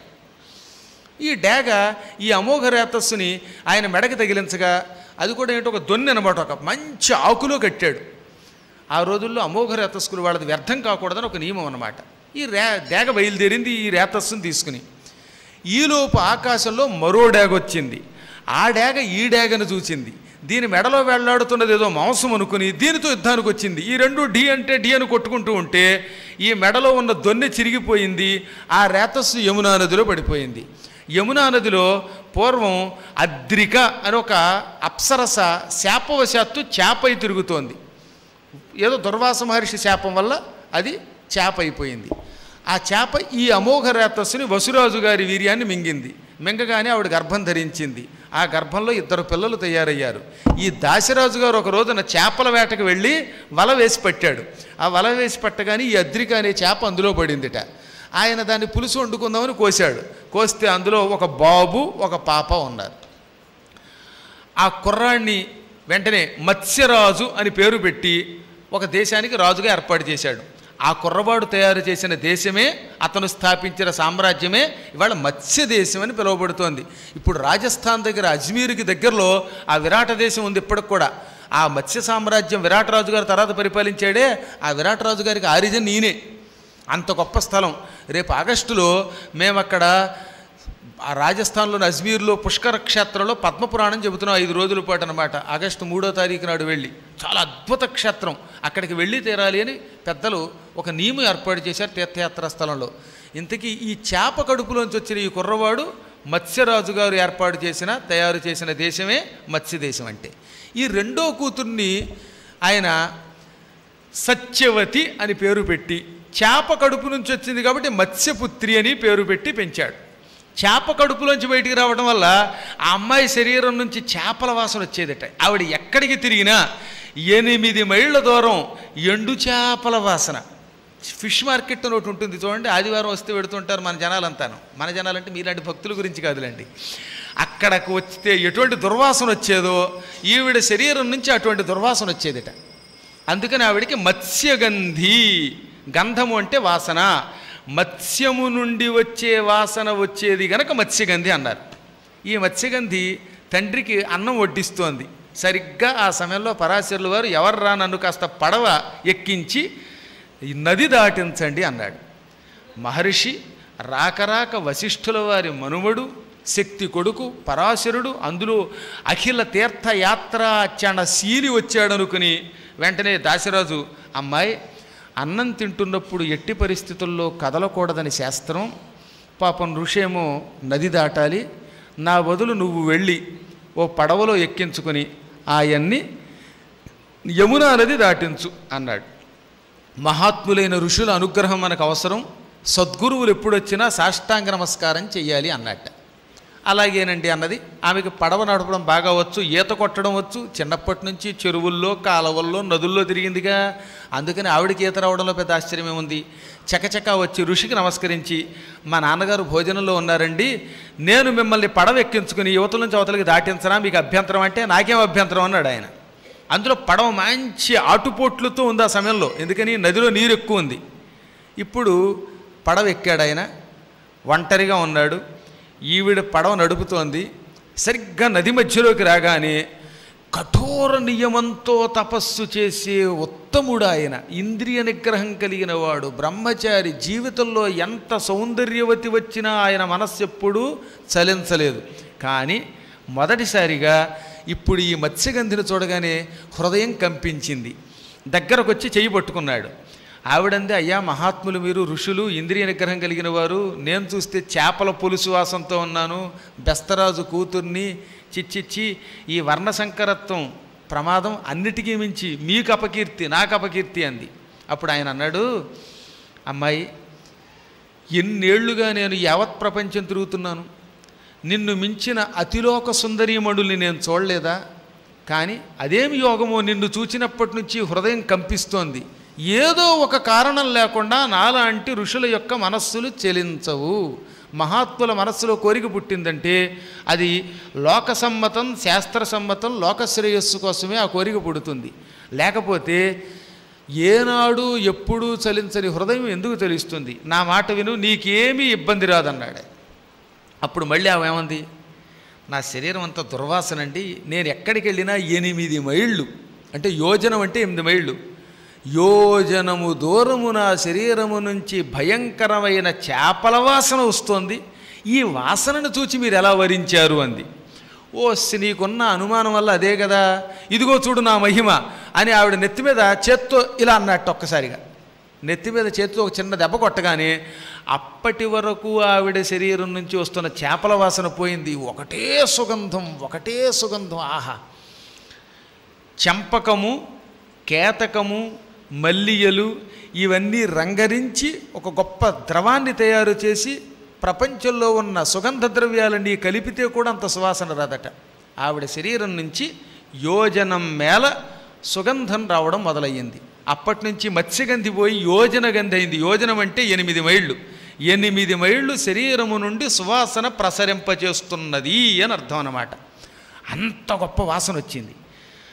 ఆవిడ ఆశ్చర్యపోయి ఏం మహిమైంది, ఇటువంటి మహానుభావుడు నన్ను వరించడం నా అదృష్టమే, అయినా నాకున్న భయాలు నాకున్నాయి కదా అనుకుని, అయ్యా మీరు అమోఘ రేతస్కులు, ఇప్పుడు మీరు నన్ను పొంది వెళ్ళారనుకోండి, తర్వాత మీ వల్ల నాకు కొడుకు పుడతాడు, అప్పుడు యావజ్జీవితం ఈ కొడుకు ఎవరంటే చెప్పుకోనా చెప్పుకోకూడదా, తర్వాత నా భవిష్యత్తు ఏమిటంది. ఆయన పకపకానవి, వెర్రిదాన, నా వల్ల నీవు వెంటనే గర్భం ధరిస్తావు, వెంటనే కుమారుడు పుడతాడు, వాడు కారణజన్ముడవుతాడు, సమస్త లోకాలకి హితాన్ని బోధిస్తాడు, గురువు అవుతాడు, జ్ఞాని అవుతాడు, అసలు ఇంతెందుకు అతడు లేకపోతే ప్రపంచమే లేదనే ఖ్యాతి పొందుతాడు. సరేనా అన్నాడు. ఆయన వెళ్ళిపోతాడు అనుకోండి, వెళ్ళిపోయిన తర్వాత మళ్ళీ నేను కన్యగానే ఉంటానా లేక తల్లిగానే ఉంటానా, తర్వాత నా బతుకేమిటంది. అతడు పుట్టాక మళ్ళీ నువ్వు కన్యగానే ఉంటావు, పునఃకన్యా రూపంతో తిరుగుతావు. ఆ తర్వాత కొంతకాలానికి ఒక మహారాజు నిన్ను వరిస్తాడు, నీ జీవితం అంతా సుఖంతో గడుస్తుంది అన్నాడు. ఇన్ని విందా మళ్ళీ ఏమందో తెలుసా, ఏమండి ఇది పట్టపగల కదండి అంది. ఏం పగలో చూడు అన్నాడు ఆయన. అంత తపశ్శక్తి ధారపోసి వెంటనే మంచుని కృత్రిమంగా కురిపించట. మొత్తం ప్రపంచం అంతా మంచు అయిపోయింది. అసలు యమునా నదిలో ఏముందో ఎవరికి తెలియలేదు. చలి చీకటి వచ్చేసాయి. చివరికి ఆయన కోరిక తీర్చింది. ఆ క్షణమే గర్భం ధరించి అన్ని క్షణాలలో, దానికి సద్యోగర్భం అని పేరు, వెంటనే కుమారుణ్ణి కన్నది. పుట్టినవాడు పుట్టడంతో 18 అడుగుల పొడవైన శరీరంతో, నీలమేఘఛాయ శరీరుడై నల్లని మేఘం వంటి ఆకారంతో, మెడలో రుద్రాక్షలు ధరించి విభూతి రేఖలు మెరిసిపోతూ ఉండగా, చెవులకు కుండలాలుండగా, యజ్ఞోపవేతంతో నల్ల జింక చర్మంతో పుట్టాడు. అదిగో ఆయనే వేదవ్యాసుల వారు, మనందరికీ గురువు. మనం ఆషాఢమాసం వచ్చిందంటే ఆ మహానుభావుడికి నమస్కారం చేస్తాం. గురు పూర్ణిమ అంటే ఆయన పుట్టినరోజునే చేసుకుంటున్నాం మనం. ఆయనే లోకాలకు మూలకారకుడు. నారాయణం నమస్కృత్య నరం చైవ నరోత్తమం దేవీం సరస్వతీం వ్యాసం తతో జయముదీరయేత్. నారాయణుడి స్వరూపం. అందుకే నారాయణ నమస్కృతి అంటే ఏదో విష్ణువుకి నమస్కారం చేస్తున్నామని పైకి అలా కనపడుతుంది. ఇందులో ఉన్న అంతరార్థం వేరు, ఆ శ్లోకం గొప్పతనం వేరు. దీంట్లో మనం నమస్కారం చేసేది ఒక్క వ్యాసుడికే. కానీ వరసగా నారాయణం, నరం, దేవీం, సరస్వతీం, వ్యాసం, వీళ్ళందరికీ నమస్కారం చేస్తున్నామంటే వేదవ్యాసుడు సరస్వతీ స్వరూపుడు. వేదవ్యాసుడు విష్ణువు యొక్క అపరావతారం. నరము అంటే జ్ఞానము, లోకానికి జ్ఞానమునిచ్చేవాడు గనక నరుడు.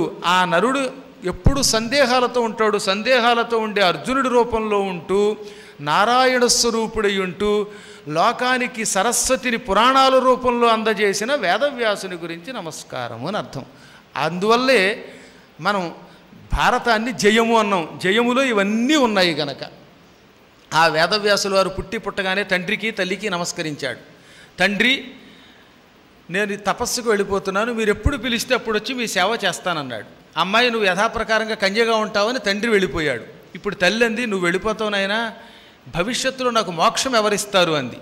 ఎప్పుడు తలుచుకుంటే అప్పుడు కుమార అను చాలు, నేను వచ్చి నీ దగ్గర ప్రత్యక్షమవుతాను, నీకు నాకు మధ్యలో అనుబంధం ఉంది అని వెంటనే హిమాలయాలకు వెళ్ళిపోయాడు. బదరీ దగ్గర సరస్వతీ నదీ తీరంలో 5 వర్ష సహస్రాణి 5000 సంవత్సరాలు తపస్సు చేశాడు ఆయన. ఆ తపశ్శక్తిని ధారపోశాడు. ఆ తర్వాత మొట్టమొదటిది మహాద్భుతమైనది 1,07,281 శ్లోకాలతో కూడిన అపూర్వ ఇతిహాసం మహాభారతం రాశాడు. ఆ మహాభారతం కూడా అందరికీ అర్థం కాదని వేదాలు విభజించిన స్వామి మహాభారత సారాంశాన్ని ఇంకా తేలిగ్గా అందించడం కోసం మత్స్య, మార్కండేయ, భవిష్య, భాగవత, బ్రహ్మాండ, బ్రహ్మవైవర్త, వరాహ, వామన, వాయు, విష్ణు, అగ్ని, నారద, పద్మలింగ, గరుడ, కూర్మ, స్కాంద పురాణములనే 18 పురాణాలు ఇచ్చాడు. ఇంకా పురాణముల సారాంశం కూడా లోకానికి పూర్తిగా అర్థం కావడం లేదని ఉశనస, సౌర, నృసింహ, కాపిల, పరాశరాది 18 ఉపపురాణాలు రాశాడు. ఇవన్నీ రాసి లోకంలో ఎన్ని అందించాలో అన్నీ అందించేశాడు. ఒక రోజున అందరూ వ్యాసుడు సద్గురువు, పురాణవేత్త, పురాణకర్త, బ్రహ్మజ్ఞాని అని పొగుడుతున్నారు. నైమిషారణ్య ప్రాంగణంలో అందరూ పొగుడుతూ ఉంటే ఇంతలో ఒక ఆయన అక్కడికి వచ్చాడు. అందరూ ఆయన్ని చూచి లేచి నిలబడి నమస్కారం చేశారు. కొంతమంది తెలియని వాళ్ళు ఉంటారు కదా, పెద్దలంతా నమస్కారం చేస్తున్నారు, ఈ వచ్చిన వారు ఎవరండి అన్నారట. ఆయన ఎవరని అడుగుతారు ఏమిటండి, ఆయనే మా గురువు గారికి గురువు అండి అన్నట్ట ఈ పురాణం చెబుతున్న సూత మహర్షి. వాళ్ళకి ఆశ్చర్యం కలిగింది. నైమిషారణ్యం గురించి మనం రోజుకోసారన్నా ఎక్కడో చోట వింటున్నాం కనుక నేను కొత్తగా చెప్పక్కల. నైమిషారణ్యం ఎప్పటికి కూడా ఉత్తరప్రదేశ్ రాజధాని లక్నోకి ఇంచుమించుకు ఒక 100 కిలోమీటర్ల దూరంలో ఉన్నది. అక్కడ సూతగద్ది, వ్యాసుడి యొక్క పీఠం అన్నీ ఉన్నాయి. పరమ పవిత్రమైన గోమతీ నది తీరంలో, అది నది అనకూడదు, నదమనాలి. తూర్పున పుట్టి పడమరకి ప్రవహిస్తే నదం అంటాం. అలా కాకుండా పడమర పుట్టి తూర్పుకి ప్రవహిస్తే నదులు అంటాం. గంగా, గోదావరి, కృష్ణ ఇవన్నీ కూడా తూర్పు దిక్కుకి ప్రవహించి బంగాళాఖాతంలో సముద్రంలో కలుస్తున్నాయి కనుక అవి నదులు. అలా కాకుండా వ్యతిరేకంగా పడమరకి ప్రవహించి అరేబియా సముద్రంలో కలిస్తే వాటిని నదములు అంటారు. నదీ నదాలకి తేడా అది. అందుకే గోమతి, నర్మదా ఈ 2 నదములు. ఈ 2 కూడా గుజరాత్లో ద్వారకా దగ్గర సముద్రంలో కలుస్తాయి. గోమతి సామాన్యమైన నదం కాదు, బ్రహ్మ తన కమండలం నుంచి భూమి మీదకి విడిచిపెట్టాడు అని మనకు పురాణాలు చెప్పాయి. అంత గొప్ప నదం తీరంలో పెద్ద వటవృక్షం దగ్గర కూర్చుని మహానుభావుడు సూతుడు 18 పురాణాలని వేదవ్యాసుల వారి ద్వారా నేర్చుకుని విని కంఠస్థం చేసి ఋషులకి చెప్పాడు. 88,000 మంది ఋషులకి. ఆ సూతుడంతటి వాడు లేచి నిలబడ్డాడంటే ఈ వచ్చినవాడు గొప్పవాడని అర్థమైందన్నమాట జనాలకి. కొందరంటే ఎరుగుదురు, కొందరు ఎరగరు. అందుకే ఎరగని వాళ్ళు అడిగారు సూతుణ్ణి, మీరు మహాత్ములు, ఈ పీఠం మీద కూర్చున్నంత వరకు ఎవరికీ నమస్కరించరు, మీరు కూడా లేచి వచ్చి నమస్కారం చేశారంటే ఆయన ఎవరంటే ఎంత గొప్పవాడైనా గురువుకి మాత్రం నమస్కారం చేయాల్సిందే కదా. మా గురువు గారు వ్యాసుడు, ఆ వ్యాసుడికి గురువు అండి అన్నట్టే. వ్యాసుడికి గురువా అన్నారు మళ్ళీ వాళ్ళు. అవునండి, గురు శబ్దానికి అర్థం తండ్రి, వ్యాసుణ్ణి కన్న తండ్రి పరాశర మహర్షి అండి అన్నారట. అప్పుడు వాళ్ళందరూ ఆ పరాశరుడికి నమస్కరించి మా జన్మధన్యమైందండి, ఇన్ని పురాణములు రచించిన వేదవ్యాసుల వారి తండ్రి మీరు, కానీ చిత్రం మీ అబ్బాయి ఇన్ని పుస్తకాలు రాశాడు, మీరు మాత్రం ఒక్క పుస్తకం కూడా రాయలేదేమండి అన్నారు ఎవరో ఒక ఆయన. పోనీ అన్నవాడు ఎవడా సామాన్యుడా అంటే ఆయనని గురించి ఇంచుమించుగా భాగవతోత్తములంతా రోజుకోసారైనా తలుచుకుంటారు. సనక మహర్షి, సనకుడు, సనందనుడు, సనత్కుమారుడు, సనత్సుజాతుడు అనే నలుగురిలో బ్రహ్మ మానసపుత్రుల్లో సనకుడు అనేవాడు కావాలనే కొంచెం గిల్లు వదిలిపెట్టాడు. ఒక్కొక్కప్పుడు దెప్పితే కానీ అవతలివాడి శక్తి బయటికి రాదు కనుక ఒక్క క్షణం పరాశరుడికి ముఖం మాడిపోయింది. ఎంత మాట అన్నారు సనక మహర్షి, మీ అబ్బాయి ఏమో మహాపండితుడు, ఎన్నో పుస్తకాలు పురాణాలు రాశాడు, నువ్వేమీ రాయలేదన్నాడు. అంటే నేను పండితుణ్ణి కానట్ట, లేక పండితుడయ్యుండి కూడా పుస్తకాలు రాయలేని అసమర్థుణ్ణి అన్నాడా, ఎందుకన్నాడు ఈయన అని మనస్సులో చివుక్కుమంటూ ఉండగా 3 రాత్రులు అక్కడే గడిపాడు. 3వ రోజు అర్ధరాత్రి వేళ గోమతీ నదీ తీరానికి వెళ్ళాడు ఆయన. మనశ్శాంతి లేదు. మీకు ఎక్కడైనా అన్నిటికంటే గొప్పదేమిటో తెలుసా, పోటీ. ఓ 2-3 ఉపన్యాసకులు ఉంటే వీడు గొప్పవాడా వాడు గొప్పవాడని పక్కవాడు ఎవడన్నా చిచ్చు పెడితే ఏ వేళకి నిద్ర, వాడికంటే నేను గొప్పవాడిని అనిపించుకోవాలని, వీడికంటే గొప్పవాడిని అనిపించుకోవాలని నేను ఉంటుందని నేనల్లా. ఇది ఎప్పుడో పురాణాల్లో చెప్పిన మాట. అంటే దీన్ని ఏమంటారంటే వృత్తి విరోధము. ఒకే వ్యాపారం చేస్తున్నప్పుడు, లేక ఒకే వృత్తిలో ఉన్నప్పుడు, ఒకే చోట ఉద్యోగం చేస్తున్నప్పుడు వీడికంటే వీడు గొప్పవాడిని అనిపించుకోవాలనో అనుకోవడం ఒక లక్షణం. ఇక్కడ పోటీ ఎవరి మధ్యలో వచ్చింది, వేదవ్యాసుల వారికి, వేదవ్యాసుల వారి తండ్రికి వచ్చినట్టయింది. చిచ్చు పెట్టారు కొంచెం సనకుల వారు. అందుకని ఈయనకి నిద్ర పట్టలేదు. అర్ధరాత్రి 12 గంటల వేళ గోమతీ నద తీరానికి వెళ్ళి, నా కుమారుడు మహాపండితుడు అనిపించుకున్నాడు, అనేక గ్రంథములు రాశాడు, జీవితంలో ఒక్క పుస్తకం కూడా రాయలేకపోయాను, నేను ఎంతసేపు సమస్త తీర్థయాత్రలు చేశాను, మస్తకమే సమస్తం అనుకున్నాను, కానీ ఇప్పుడు పుస్తకం రాయకపోవటం వల్ల నాకు కొంత లోటు వచ్చింది. ఆ లోటు వచ్చిన మాట నా నోటి వెంబడి నేను అనలేను, కానీ స్వయంగా సనకుల వారు అన్నారు. ఇప్పుడు నేనేం చెయ్యాలి అనుకున్నాడు. అర్ధరాత్రి 12 గంటల వేళ ఇంతలో ఆయనకు ఎదురుగుండా ఆకుపచ్చ రంగుతో హరితవర్ణంతో ఉన్న ఒక చిన్న వానరం కనపడింది. పెద్దది కాదు, అది ఇంచుమించుకు ఒక 3 అడుగులు ఉంటుందేమో, చిన్న వానరం. ఈయనకి ఎందుకో తెలియదు కానీ శరీరం ఒక క్షణకాలం గగుర్పాటు వచ్చింది, రోమాంచమయ్యింది. ఆకుపచ్చ రంగులో మిసమిసలాడిపోతున్న వానరం కనపడిందా లేక భ్రమ? నా కుమారుడికున్న కీర్తి నాకు రాలేదని లోపల ఏదైనా నేను బాధపడుతూ ఉండడం వల్ల నాకు కళ్ళు బైర్లు గమ్ము పైత్యం వచ్చో ఇలా దృశ్యం కనపడుతోందా? స్వప్నమైతే ప్రమాదం.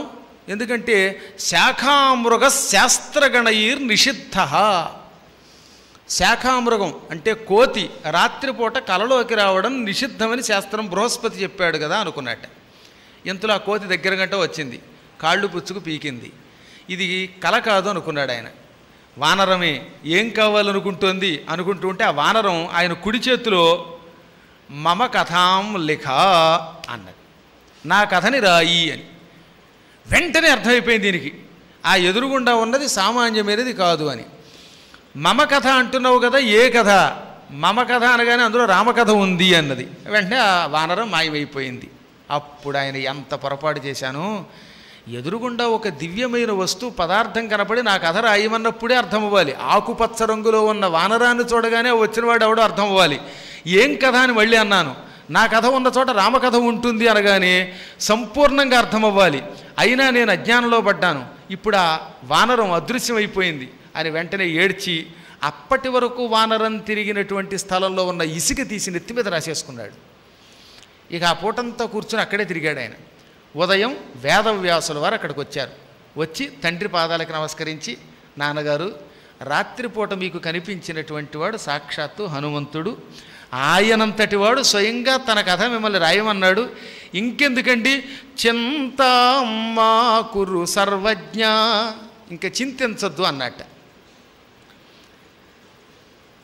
ఈయనకి కొంత చింత తొలగింది. యథాప్రకారంగా ఋషులందరూ స్నానం చేశారు. సూతులు వారు గద్దె మీద కూర్చున్నారు, వ్యాసుడు పక్కన కూర్చున్నాడు. పురాణం ప్రారంభమవుతోంది. ఒక్క క్షణం ఆపండి పురాణం అన్నాడు ఆయన. వేదవ్యాసుల వారితో సైతంగా అందరూ నిశ్శబ్దంగా కూర్చున్నారు. ఆజ్ఞాపించండి తండ్రి, మీరు ఏం ఆజ్ఞాపిస్తే చేస్తానన్నాడు.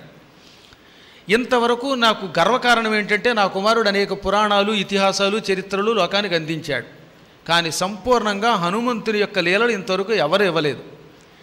ఆ లీలలు రాసే భాగ్యం నాకిమ్మని నా కుమారుణ్ణి అడుగుతున్నాను అన్నాడు ఆయన. తండ్రి కొడుకుని యాచించడం అంటారు. హనుమంతుడి లీలలు రాసే భాగ్యాన్ని నాకు ప్రసాదించు కుమార అనగానే ఆయన తెల్లబోయి, ఆజ్ఞాపించాలి మీరు, యాచించడం ఏమిటిదండి అన్నాడు. అందుకు కాదు, ఇంకెప్పుడు నువ్వు రాయకూడదు. మళ్ళీ నువ్వు రాసావనుకో ఈ ప్రపంచంలోకి నా పుస్తకం ఎవరు చదవరు.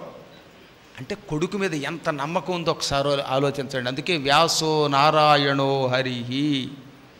నాకు ఈ ఘట్టం చదివినప్పుడల్లా కళ్ళు చెమర్చేవి, హృదయం ఒక క్షణకాలం ఆనందంతో కూడా నిండేది. ఎంత అదృష్టవంతుడండి ఆ కుమారుడు ఆ తండ్రిని.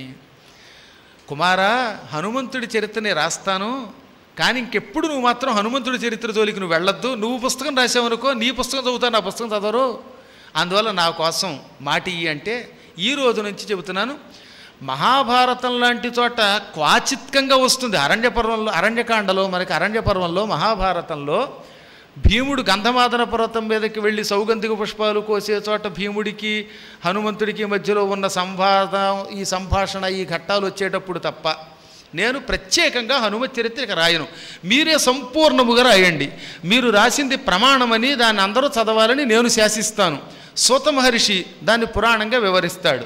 కానీ మొట్టమొదట ఆ పురాణం మీ నోటి ద్వారానే మేము వినాలి, అది మా కోరిక. ఇంతవరకు పురాణములు నేను సూతుడికి చెప్పాను. సూతుడు దానిని శిష్యుల ద్వారా లోకంలో వ్యాపింపజేశాడు. మీరు మాత్రం స్వయంగా మీరే ఒక శిష్యుడిని వెతికి పెట్టుకుని అతనికి చెప్పి అతని ద్వారా లోకంలో వ్యాప్తి చేయండి. మీ నోటితోటే ఈ పురాణం వింటాం అన్నాడు వ్యాసుడు. ఆ తర్వాత పరాశరుడు గంధమాదన పర్వతానికి వెళ్ళి 81 రోజుల కాలం పాటు మహాతపస్సు చేసి హనుమంతుడిని ప్రత్యక్షం చేసుకుని హనుమంతుని ద్వారా అనేక విశేషాలు తెలుసుకుని దాదాపు 80 లక్షల గ్రంథం రాశాడు అని శాస్త్రం. 80 లక్షల శ్లోకాలతో పరాశర సంహిత అని దానికి పేరు పెట్టి రాశాడు. కానీ దురదృష్టవశాత్తు హనుమంతుడు ఇంత గ్రంథం మానవులకి అందే అధికారం లేదు, కాబట్టి దీనిలో 1,00,000 గ్రంథాన్ని నువ్వు మైత్రేయుడనేవాడికి వినిపించు, అతడు దాన్ని కుదించి 18,000 శ్లోకాలు లోకానికి అందిస్తాడు అన్నట్ట.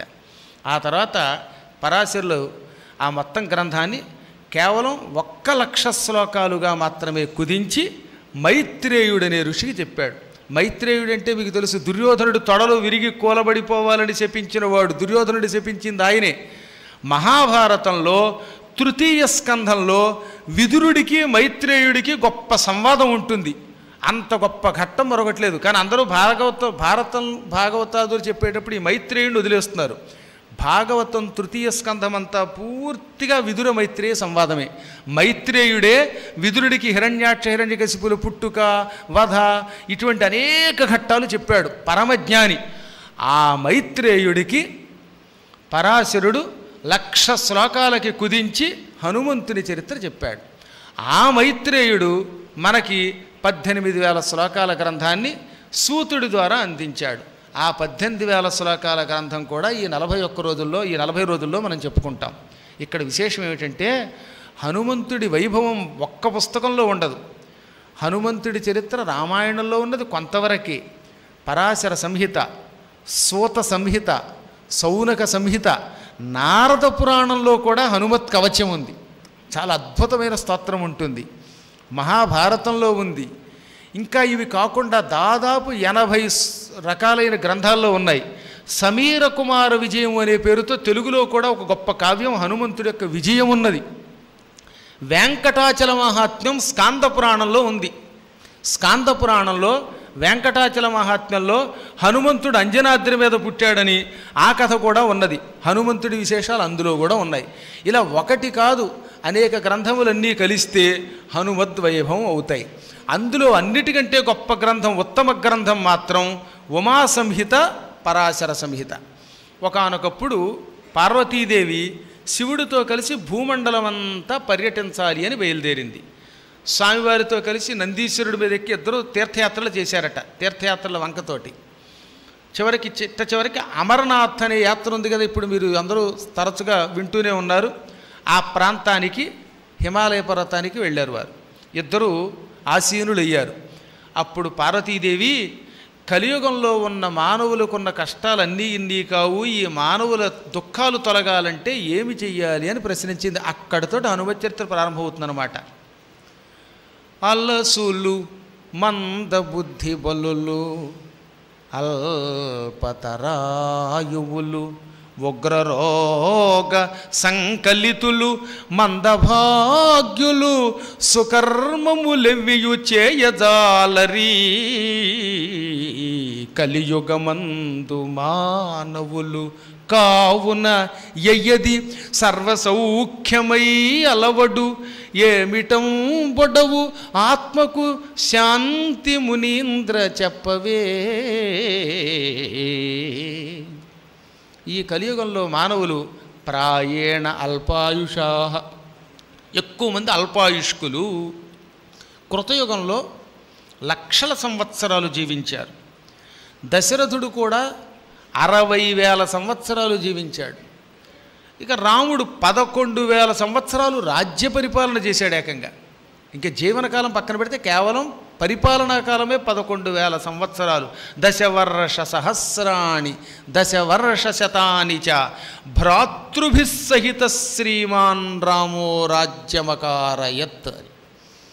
దశవర్ష సహస్రాణి అంటే 10,000 సంవత్సరాలు. దశవర్ష శతాని చ 10,000 సంవత్సరాలు అనగా 10,000 10,100 కలిపితే 11,000 సంవత్సరాలు సోదరులతో రాముడు సంపదలతో సుఖంగా పరిపాలన చేశాడు. క్రమంగా ఆయువు తగ్గి ద్వాపర యుగానికే తగ్గింది. శ్రీకృష్ణుడు 128 ఏళ్ళు జీవించినట్టుగా గర్గ సంహితలో ఉంది, గర్గ భాగవతంలో. ఇక ఇప్పుడు కలియుగంలో అసలు ప్రమాణం లేదు ఆయువుకి. ఎవడు ఎంతకాలం జీవిస్తాడో, ఎప్పుడు ఆయువు తీరిపోతుందో, ఎప్పుడు నశిస్తాడో తెలియదు.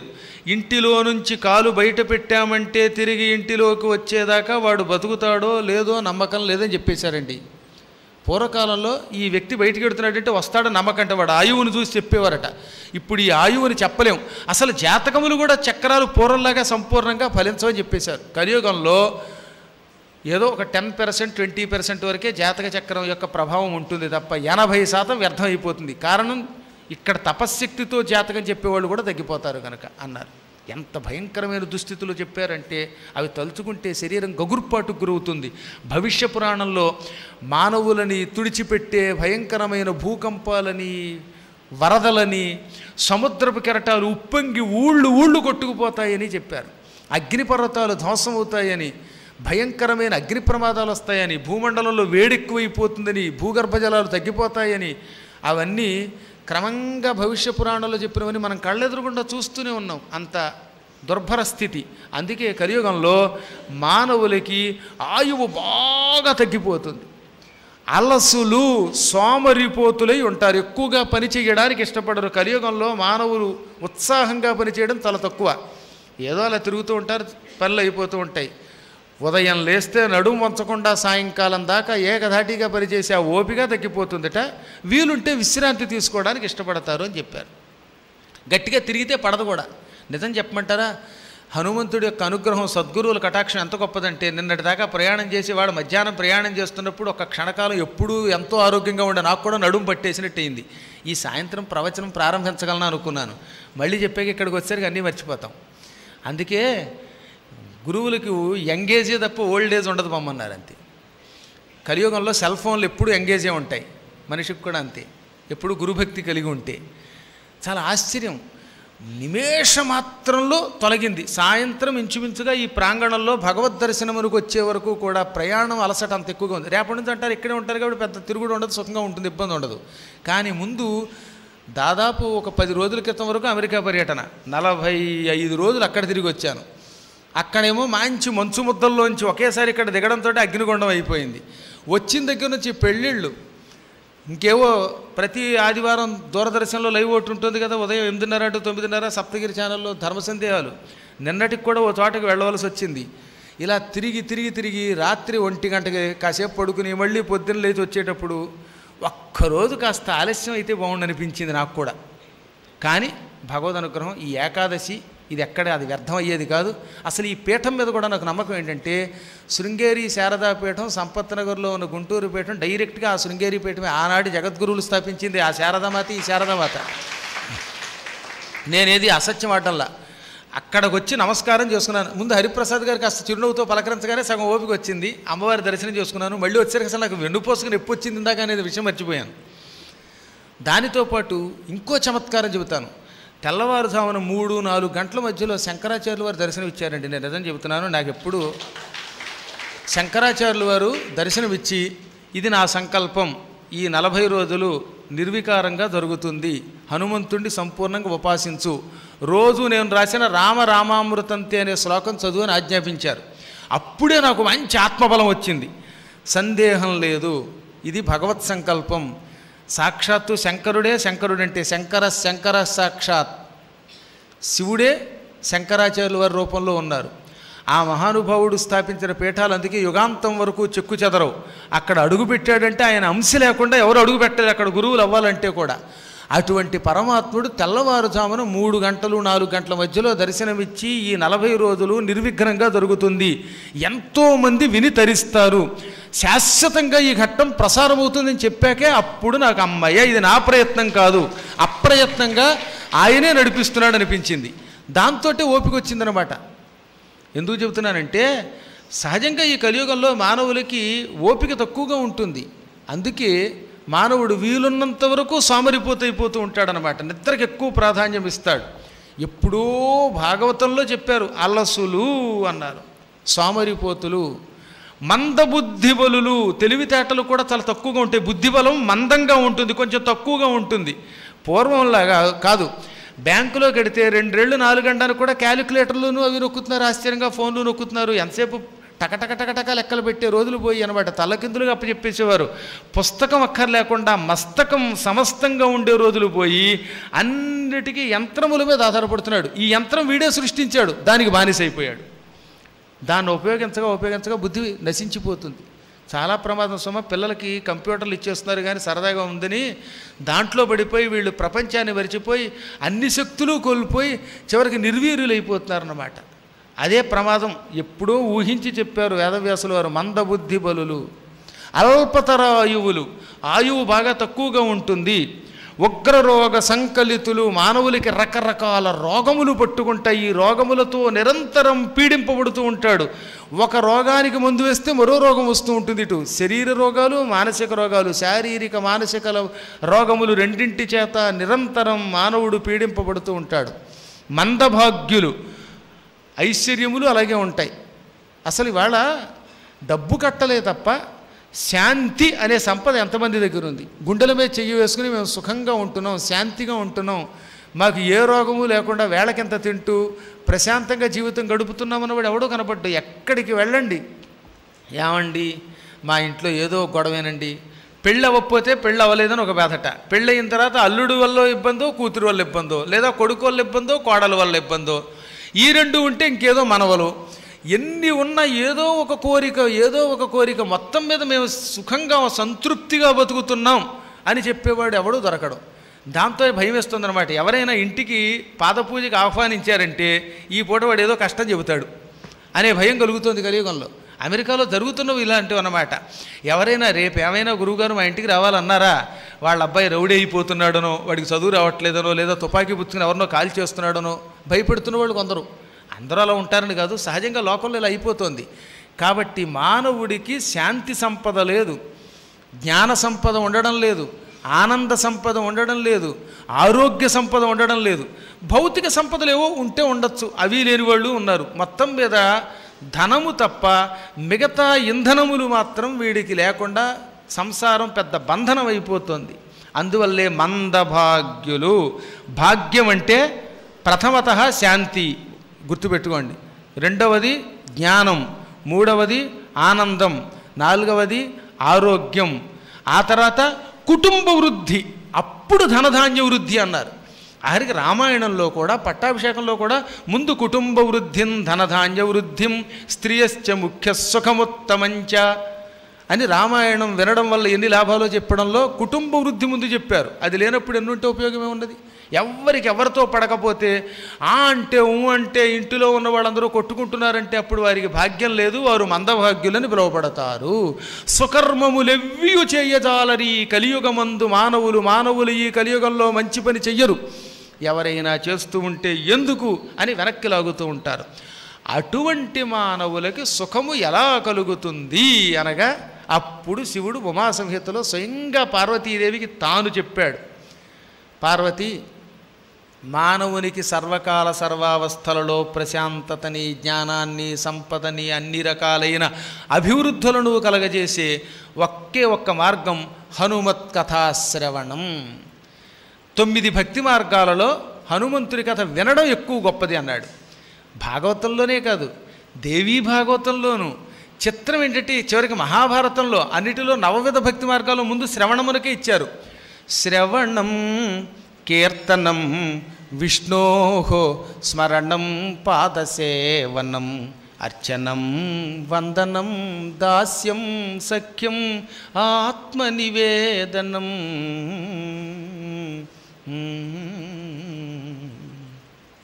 అందులో మొట్టమొదటిది ఏమంటోంది భాగవతం? శ్రవణం, వినండి. వినడం తేలిక కనుక. కీర్తించాలంటే మనం నోరెత్తి పలకాలి. కృష్ణ, వాసుదేవ, ఆంజనేయ, రామ అని పెద్ద పెట్టు గొంతెట్టో ఇంకోటో నానాయాత్ర పడి అరవాలి. వినడానికి ఆ బాధ లేదుగా, చెవులు మాత్రం బంద్ చేస్తే చాలు. ఏదో మధ్యలో డిస్టర్బెన్స్ వచ్చినా కాస్త మైకంటూ ఉంటే వినబడుతూనే ఉంటుంది. కాబట్టి శ్రవణము సులభమైన మార్గం. భగవంతుడి నామస్మరణం రెండవది, కీర్తనం. ఇప్పుడు నేను ఉపన్యాసం చెబుతున్నాను, దీనికి కూడా కీర్తనం అనే పేరు. కీర్తనం అంటే ఉపన్యసించుట అని ఒక అర్థం, నామస్మరణ చేయడం అని ఒక అర్థం. పైకి మాట్లాడేవన్నీ కీర్తనములే. చక్కగా పాటలు పాడటం అనమాట. రామ కోదండ రామ అని ఎంత బాగా రాశాడండి ఆ రోజుల్లో మహానుభావుడు. చావు దెబ్బలు తిన్నందుకు రాసి ఉంటాడు. ఆ దెబ్బ వీపు మీద పడుతూ ఉంటే ఆఖరిన వాళ్ళు అబ్బబ్బా దెబ్బల కోరవగా తిట్టి తినయ్యా అన్నాడే తప్ప మొత్తం రామనామం విడిచిపెట్టలేదనమాట. రామ కోదండ రామ, రామ కళ్యాణ రామ, రామ పవన నామ రామ. ఇదంతా కీర్తనలోకి వస్తుంది. స్మరణం మానసికంగా కానీ భౌతికంగా కానీ ఏదన్నా వచ్చినప్పుడు కృష్ణ, వాసుదేవ, పరంధామ, కోదండరామ అంతర్ముఖమై జపించుకోవడం, పాదసేవ చేయడం. మళ్ళీ ఇక్కడే ఒక అనుమానం వచ్చింది. ఈ భక్తి మార్గములను పరాశర సంహితలోనూ ఉమాసంహితలోనూ ఇటు భాగవతంలో అన్నిట్లో కూడా పాదసేవనం అనే వాడారు. పాదసేవనం చెయ్యడానికి ఏదో ఏ ఆంజనేయుడో కావాలంటే పాదాలు పట్టుకోగలడు, ఏ బలి చక్రవర్తికో ఆ రోజుల్లో అదృష్టం కుదిరింది, హనుమంతుడు లాంటి వాళ్ళు మహాత్ములందరికీ ముఖాముఖి చూసే యోగం కలిగింది. కానీ అందరికీ పాదసేవనం ఎలా దొరుకుతుంది? ఇవాళ విష్ణువు కనపడతాడా, ఓ రాముడు కనపడతాడా? అందుకే ఏం చెప్పారంటే కలియుగంలో భగవంతుని కథలు చెప్పేవారంతా భగవత్ స్వరూపులే, వారి పాదాలకు నమస్కరించడమే పాదసేవనము. పరమ దారిద్ర్యంతో బాధపడుతున్న వాళ్ళకి అన్నం పెట్టడానికి మనం ఇంట్లోంచి నడిచెడితే అది కూడా పాదసేవనంట. ఒక వ్యక్తి ఇంటి దగ్గర నిలబడి భిక్షాందేహి అనగానే మీ వంటింటిలో నుంచి అన్నం పుచ్చుకొని వాడి దగ్గరికి నడిచి వెళ్ళారే, ఈ నడకంతా పాదసేవనం అన్నారు. నాకు ఆశ్చర్యం కలిగింది అప్పుడు. అందుకనే భగవంతుడి ఆలయానికి వెళ్ళినప్పుడు లోపల చేసే ప్రదక్షిణ, యాచకులకు అన్నం పెట్టడానికి నడిచే నడక, అలాగే ఏదైనా పురాణాదులు వినడానికి వెళ్ళేటప్పుడు మనం వెళ్ళేటటువంటి నడక, ఇవన్నీ భగవత్ పాదసేవనములే. అవన్నీ స్వయంగా భగవంతుని పాదాలు పట్టుకుని గుహుడు లాంటి వాళ్ళు ఆయన కాళ్ళు కడిగితే వచ్చినప్పుడు పొందే పుణ్యం వంటి పుణ్యమునే ఇస్తాయి. అర్చనం పువ్వులతోటి ఇంకేవైనా పరిమళ ద్రవ్యాదులతోటి భగవంతుణ్ణి శాస్త్రోక్త రీతితో ఆగమ రీతులు తెలిస్తే ఆ రకంగా, తెలియకపోతే పురాణోక్తంగాను ఏమీ లేకపోయినా ఓ పువ్వు వారేయమన్నారు, పర్వాలేదు, మొత్తం మీద అర్చన చెయ్యండి అన్నారు. 2 చేతులు జోడించి తల వంచి నమస్కరించాలి, ఇది వందనం. హనుమంతుడు రాముడికి చేసిన మహాసేవ ఉన్నదే అది దాస్యం అంటే. కృష్ణుడితో నిరంతరం పక్కనే ఉండి స్నేహం చేశాడు అర్జునుడు, అలాగే ఆయన కథలతో ఆయన భక్తులతో స్నేహం చేయడం కూడా సఖ్యం. అర్జునుడి కంటే కృష్ణుడి పక్కనే పడుకునే యోగం వచ్చింది. తక్కిన వాళ్ళకి భగవద్భక్తులతో సఖ్యం కూడా భగవంతునితో సఖ్యమే. భగవంతుని కథలతో స్నేహం కూడా, ఆ కథల మీద ప్రేమతో వ్యామోహంతో ఉండడం కూడా సఖ్యమే.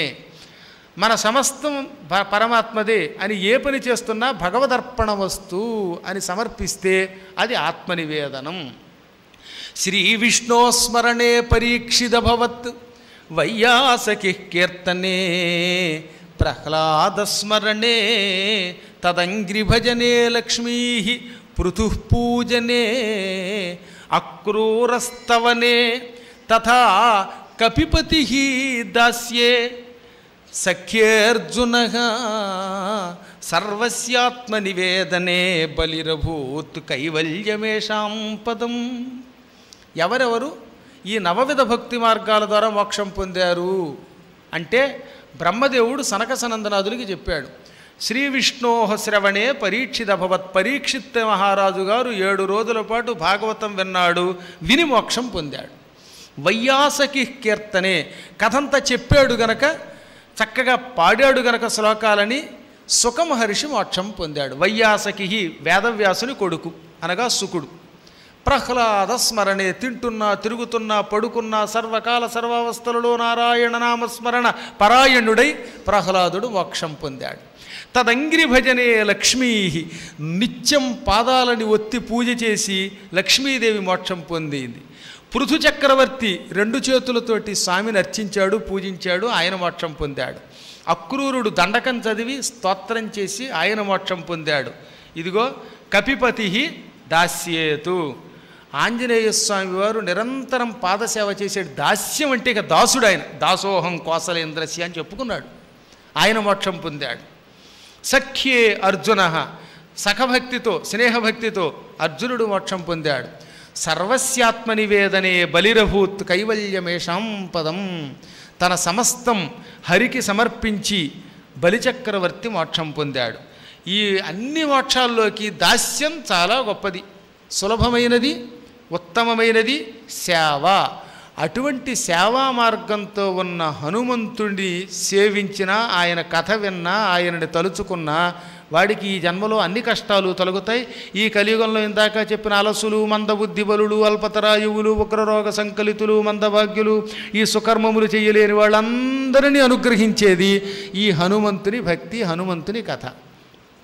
పార్వతి హనుమంతుడంటే ఎవరో కాదు, నేనే అని చెప్పాడు ఆయన. మనం ఎత్తుకోవడం ఉమాసంహితం చెప్పాంగా, పార్వతీ పరమేశ్వర సంవాదం అమరనాథ గుహ దగ్గర జరిగింది. అందులో పార్వతితో స్వయముగా లోకశ్రేయస్సుని కలియుగంలో ఇచ్చేది, అందులో సులభంగా ఇచ్చేది హనుమద్భక్తి. హనుమంతుడు దాసుడు కనుక హనుమంతుడు మహానుభావుడు గనక హనుమంతుడంటే నేనే, హనుమంతుడు నేనే అనే విషయం కథే ఇక మనకి అసలు ఉత్తమమైన రుద్రావతార కథ. హనుమంతుడి 108 నామాలు, అష్టోత్తర శతనామాలలో ఒక నామం ఓం రుద్రవీర్య సముద్భవాయ నమః అని ఉంటుంది. రుద్రవీర్య సముద్భవుడు హనుమంతుడు. నాకు హనుమంతుడికి తేడా లేదు. నేనే అతడు, అతడే నేను. ప్రపంచ ప్రళయకాలంలో లోకాలన్నిటినీ గుటుక్కుని మింగే సంహారం చేసే నా అపూర్వశక్తి దాస్యమును భక్తిని మిళితం చేసుకుని భూలోకంలో హనుమంతుడనే పేరుతో ఆవిర్భవించింది. భోగము మోక్షము రెండూ ఇచ్చే శక్తి ఒక్క హనుమంతుడికే ఉన్నది. సౌనక సంహితలో కూడా గొప్ప శ్లోకం ఉందండి ఉమా సంహితతో పాటుగా. యత్రాస్తి మోక్షో నహి తత్ర భోగః, యత్రాస్తి భోగో నహి తత్ర మోక్షః, శ్రీమారుతేస్య వన్న తత్పరాణం భోగశ్చ మోక్షశ్చ కరస్థ ఏవ. ఇలా ముందుకు వచ్చి కూర్చోండి, పర్వాలేదు. బాగా భోగములుంటే మోక్షం రాదు. రోజు సకల సంపదలలో మునిగి తేలుతున్నాం, సుఖంగా బతుకుతున్నాం, మనస్సు ఎప్పుడూ భోగముల మీదే ఉంటుంది అనుకున్నవాడికి ఈ నిత్య భోగలాలసులకి మోక్షం రాదు. మోక్షం కావాలనుకుంటే భోగములు ఉండవు. కానీ రెండూ ఉండాలంటే ఎలా మరి? అందుకని యత్రాస్తి మోక్షో నహి తత్ర భోగః, యత్రాస్తి భోగో నహి తత్ర మోక్షః. మోక్షం కావాలంటే భోగం ఉండదు, భోగం ఉంటే మోక్షం ఉండదు. ఈ రెండూ ఉండాలి. ఈ లోకంలో ఉన్నంత వరకు హాయిగా సుఖాలు అనుభవించాలండి. ఏ సుఖము లేకుండా ఒకేసారి మోక్షానికి ఏం పెడతామని కొంత బాధ అనిపిస్తుందిగా మనకి. సహజంగా భోగములు లేనప్పుడు మరింత కోరిక ఎక్కువ ఉంటుంది. కాబట్టి ముందు ఇహం తర్వాత పరం రెండూ ఉండాలి. అంటే శ్రీ మారుతే సేవన తత్పరాణం భోగశ్చ మోక్షశ్చ కరస్థయేవ. నిరంతరం హనుమంతుడి నామస్మరణ చేసిన, ప్రదక్షిణ చేసిన, ఆయన కథలని శ్రద్ధగా విన్న కథలని మననము చేసి ఇతరులకు చెప్పిన అటువంటి వాడికి ఇటు భోగం మోక్షం అరిచేతిలో ఉంటాయట. మళ్ళీ ఎక్కడికి వెళ్ళక్కర్లా. కరస్థయేవ. స్థ అంటే ఉండుట. అందుకే మనం గృహస్థ అంటే గృహమునందు ఉండువాడు. సంస్కృతం చాలా తేలిక మీకు రావడం అన్నమాట. స్థ అనే ఒక అక్షరమునకు అర్థం ఏమిటి? పుల్లింగంలో అయితే స్థ, స్త్రీలింగంలో స్థా. గృహస్థ అంటే గృహమునందు ఉండునది. గృహస్థ గృహమునందు ఉండువాడు. మార్గస్థ మార్గమునందు ఉండువాడు. కరస్థ అంటే కరమునందు ఉండునది. భోగము మోక్షము ఈ రెండు నీ అరిచేతిలో ఉంటాయి. అరిచేతిలో వైకుంఠం చూపించడం అంటే ఇదే. రోజు ఇలాగే 40 రోజులు శ్రద్ధగా రండి. వీలున్నంత వరకు కింద కూర్చోవడానికి పెద్దవాళ్ళు కాని వాళ్ళంతా కాస్త యువకులైన వాళ్ళు, లేదా వయస్సున్నప్పటికీ ఆరోగ్యం సహకరించేవాళ్ళు కింద కూర్చుని ఉంటే ఎక్కువ మంచిదన్నమాట. మీరు చూసే ఉంటారు పురాణం. ఈ మధ్యకాలంలో మేము కూడా పైన కూర్చుంటున్నాం కొన్ని కారణాల చేత. కానీ ఈ 40 రోజులు మాత్రం నేను నిజమే చెబుతా, అసత్యం చెప్పవలసిన అవసరం లేదు కాబట్టి 1-2 సార్లు చెప్పవలసి వస్తున్నది. హాస్యానికి అంటారేమో పెద్దలు కొందరు అని ఒకళ్ళిద్దరు అనుకోకుండా ఉండడానికి. శంకరాచార్యులు వారు స్వయంగా చెప్పిన మాట తెల్లవారుజామున, నాయన ఈసారి కిందే కూర్చుని 40 రోజులు దీక్షగా చెప్పు, హనుమంతుడి కంటే నీ ఆసనం కొంచెం కిందగా ఉండేలా చూసుకో అని. ఎంతో అందంగా సింహాసనాన్ని ఏర్పాటు చేసి వక్షస్థలములో రామచంద్రుణ్ణి చూపిస్తున్న హనుమంతుడిని అక్కడ పెట్టారే. ఆ కథలన్నీ మనకు వస్తాయి, అపూర్వమైన కథలన్నీ. కిందే కూర్చుని చెప్పాలని అందుకే నిర్ణయం తీసుకున్నాం. మీకు కూడా ఓపిక ఉన్న వాళ్ళు ఉన్నారే, అటువంటి వాళ్ళు కింద కూర్చుని వినండి. అలా వినగా వినగా అలా రోజు ఈ కథలు నెమరు వెయ్యగా ఇతరులకు చెబుతూ ఉండగా దీని గురించి ప్రచారం చేస్తూ ఉంటే మననము శ్రవణము రెండు అయిపోతాయి. అటువంటి వారికి భోగమోక్షములు రెండూ కూడా అరిచేతిలో ఉండి తీరతాయి. ఈ 40 రోజులు అయ్యాక శ్రద్ధగా విన్నవారికి సకల సంపదలు ఆనందము ఉండకుండా ఉంటాయి అని ఎవరైనా అనుకుంటే ఇది భ్రమ.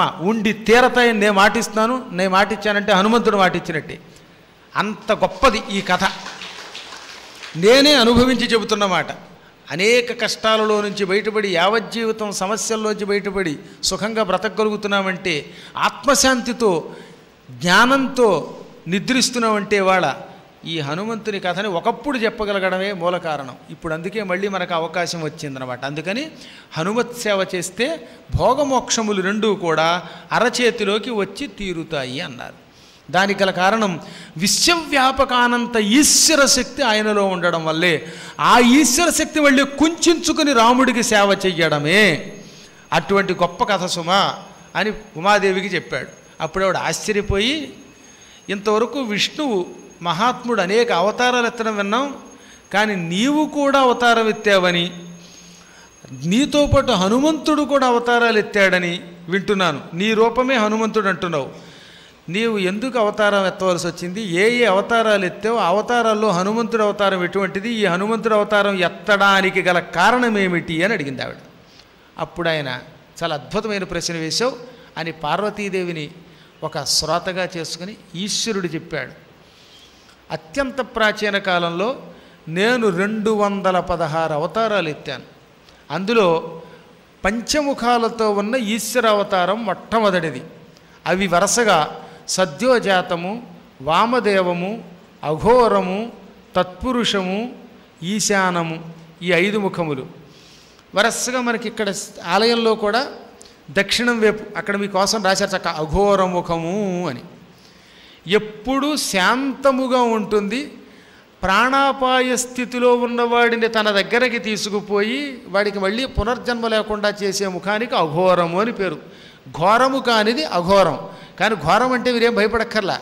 ఘోరము అంటే కూడా ఎప్పుడూ నియమనిష్టలతో, ఉపవాసాది విశేషాలతో, విభూతి రేఖలతో తనను సేవించు వారికి మృత్యువు లేకుండా కాపాడేది అఘోరము అని.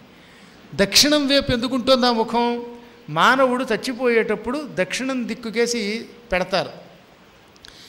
ఆ సమయంలో ఈశ్వరుడు వచ్చి, నాయన యముడు దక్షిణం దిక్కుడున్నాడు, ఆ దిక్కు నుంచి వచ్చిన యముడి వాళ్ళ నిన్ను పట్టుకుపోతున్నాడు, యమలోకంలో కొన్నాళ్ళు కష్టాలు అనిపించాక మళ్ళీ భూమి మీద జన్మించాలి, అలాగే పుణ్యం ఉంటే స్వర్గానికి అడతావు, ఆ పుణ్యం అయిపోయాక తిరిగి మళ్ళీ భూలోకంలో పడతావు, అంటే పాపం చేసినా మళ్ళీ నరకం తర్వాత భూలోకంలో జన్మెత్తక తప్పదు, పుణ్యం చేసినా క్షీణే పుణ్యే మర్త్యలోకం విశంతి, ఈ రెండూ లేకుండా శాశ్వతంగా నా లోకంలో నీకు శాంతినిస్తాను, మోక్షం ఇస్తాను.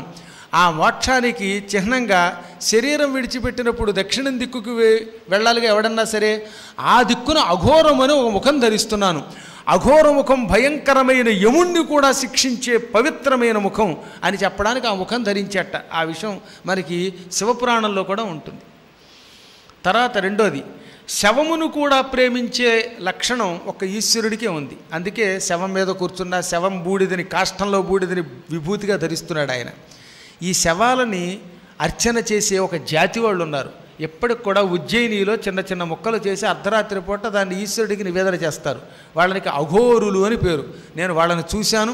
అసలు ఇంకెంతెందుకు వాళ్ళు వీళ్ళని కాకుండా అనేక రకాల ఉపాసనా పరులందరినీ రాత్రి పగలు అనే తేడా లేకుండా తిరగడమే పని ఆ రోజుల్లో. ఇంచుమించుగా 20 ఏళ్ల వయస్సు లోపు మాత్రం బాగా తిరిగేసాం ఆ రోజుల్లో. అందులో అఘోరులను చూశాను. మీకు ఆశ్చర్యం చెప్పమంటారా? ఓసారి అర్ధరాత్రి వేళ ఒక 10-12 మంది శిష్యుల్ని వెంట పెట్టుకుని ఉజ్జయినిలో ఉపన్యాసాన్ని చెప్పడానికి వెళ్ళాం. అర్ధరాత్రి 12ంటికి క్షిప్రా నదీ తీరంలో కొంతమంది అఘోరులు కూర్చుని ఉన్నారు. వాళ్ళు అర్చన చేస్తూ ఉంటే దగ్గరికి వెళ్ళా. అందరికీ ఇంతంత శవం మాంసం ముక్కలు నివేదన చేసి ప్రసాదం తినండి అన్నారు వాళ్ళు. నా పక్కన ఉన్న వాళ్ళు వణికిపోయారు. నేను చిరునవ్వు నవ్వి, మేము కఠోర నియమంతో ఉంటాం, మీ నియమం మేమేం కాదనను, అంచేత ఈ శవం ముక్కలు తినవండి అన్నాను. ఆయన టక్కన శవం మీద కొట్టాడు, ఆ ముక్కల మీద, ఆ మాంసం ముక్కల మీద. మీకు ఆశ్చర్యం, అవన్నీ ఎర్రని బాదుషాలు, గులాబ్ జాములు, స్వీట్లు అయిపోయాయి. మళ్ళీ ఆ పళ్ళెం పట్టుకొస్తే మాతో పాటు 200 మంది తీర్థయాత్రకు తీసుకెళ్ళాను. మీకు వీలుంటే చూడండి, యూట్యూబ్లో నా ఉజ్జయిని యాత్ర ఉంటుంది. అందులో 12 జ్యోతిర్లింగాల గురించి చెప్పానులేండి. అందులో ఈ విషయాన్ని ప్రత్యేకంగా ఉటంకించా. 200 మంది భక్తులు వచ్చారు. వాళ్ళు ఇచ్చినవి 12 మాంసం ముక్కలు. ఆ 12 మాంసం ముక్కలు 12 గులాబ్ జాములు స్వీటులాగా తయారయ్యాయి. ఈ 12 ముక్కలు పట్టుకొచ్చాం. మళ్ళీ మాకు అనుమానం, ఇది ఏదైనా కరికట్టానని. నాకంటే నా పక్కన ఉన్న వాళ్ళకి అనుమానం కదా. నేను పొద్దుట ఉపన్యాసం అయ్యాక ఈ 12 అందరికీ పంచిపెట్టండి అన్న. ఆ 12 పంచిపెడుతూనే ఉన్నారు. 200 మందికి సరిపోయింది, ఇంకా 12 అలాగే ఉన్నాయి. నేను నిజంగా చెబుతున్నది స్వయంగా చూసిందనమాట. అలాంటి వాళ్ళు ఉన్నారు మహాత్ములు అక్కడ. అంటే వాళ్ళ ఉపాసన మీరు చేయకండి, అది వాళ్ళ కోవ వారిదే, మీ కోవ మీదే, మళ్ళీ మీరు ఆ రంగంలో అడుగుపెట్టే అధికారం లేదు. అటువంటివి మనకి నిషిద్ధం, కానీ వాళ్ళ సంప్రదాయం. వాళ్ళంతా ఆ అఘోర ముఖాన్ని, ఈశ్వరుని ముఖాన్ని పూజించి మృత్యువుని కూడా జయించిన మహాత్ములు ఉన్నారు. మనల్ని పరీక్షిస్తారు వాళ్ళు. ఆ పరీక్షలో మనం బుట్టలో పడిపోతాం. మనకేమో కేవలం శవ పూజలు మిగులుతే శివ పూజ మిగలదు, కానీ వాడికి శవం సమానం అన్నమాట. అంత ఆశ్చర్యకరమైన ముఖం. అది దక్షిణం వైపు ఉంటుంది. ఈ సద్యోజాతము, వామదేవము, అఘోరము, తత్పురుషము ఈశానంలో పైకి ఉండే ముఖం ఈశానం అనే ముఖం. ఖం వ్యాప్తి తేజోముఖం. సరే, తత్పురుషం అది తూర్పు దిక్కుకు ఉంటుంది, సద్యోజాతం పడమరకు ఉంటుంది, వామదేవం ఉత్తరం దిక్కుకు ఉంటుంది. ఈ 5 ముఖములని ఏకీకృతం చేసి భూలోకంలో మొట్టమొదటిగా పంచముఖ హనుమంతుడనే పేరుతో అవతారం ఎత్తాను నేనని చెప్పాడు ఆయన స్వయంగా. ఇందులో ఒక్కొక్క ముఖము 5 వాయువులకి 5 భూతాలకి ప్రతీక. ఒక ముఖం నుంచి ఆయన నభము ఆకాశాన్ని సృష్టించాడు. అదే ఈశానం అంటే. ఆకాశం కేసు ఉందే, అప్పట్లో ఈ పంచభూతాలు లేవు, ఊరికే పేరుకి అలాగే సృష్టిని ఇంకా ఆరంభం అవ్వాల. ఆ సమయంలో ఆయన ఊర్ధ్వముఖం నుంచి నభము సృష్టించాడు. మరొక ముఖం నుంచి మరుత్తు గాలి సృష్టించాడు. దక్షిణ ముఖం నుంచి గాలిని సృష్టించాడు కాబట్టి ఎప్పటికి కూడా దక్షిణానిలము అంటారు, గుర్తుపెట్టుకోండి. ఒక ముఖం నుంచి శిఖి అగ్నిని సృష్టించాడు. మరొక ముఖం నుంచి వారి నీటిని సృష్టించాడు. మరొక ముఖం నుంచి భూమిని జ్యా సృష్టించాడు. వీటిల్లో ఉన్న మొదటక్షరములన్నీ కలిపితే నభము అంటే ఆకాశం, అందులో మొదటక్షరం నా. రెండవ అక్షరం మరుత్తు అంటే వాయువు, అందులోని అక్షరం కలిపితే మొదటి అక్షరం తీసుకొస్తే నా పక్కన మా నమః. శిఖి అగ్ని, ఆ సి పట్టరండి. వారి నీరు, అందులో వా తీసుకురండి. జ్యా భూమి, అందులో యా పట్టుకురండి. నమశివాయ, అది పంచాక్షరి మంత్రం. 5 ముఖములను సృష్టించి 5 భూతములను సృష్టించి వాటి మొదటి అక్షరములని పేరుగా చేసుకుని ఒక మహామంత్రంగా ఏర్పాటు చేసుకున్నాడు. ఆ నమశివాయ మహామంత్రమే భూలోకంలో పంచముఖ ఆంజనేయుడిగా దిగొచ్చింది. అందుకే పంచముఖ ఆంజనేయుడిని కొలిచిన వాడు పంచాక్షరీ మంత్రం నిరంతరం జపించినట్టే, పంచముఖములు కలిగిన ఈశ్వరుణ్ణి నిత్యం పూజించినట్టే. అందులో వైష్ణవ శక్తి కూడా ఉంది కనుక దీనివల్ల ఇహము పరము 2 వస్తాయి అని ప్రారంభించాడు ఆయన. రేపు హనుమంతుడి అవతారం అసలు ఎందుకు రావాల్సి వచ్చింది, ఒక అద్భుతమైన కథ ఉంటుంది, గార్ధవనేశ్వరుడి కథ.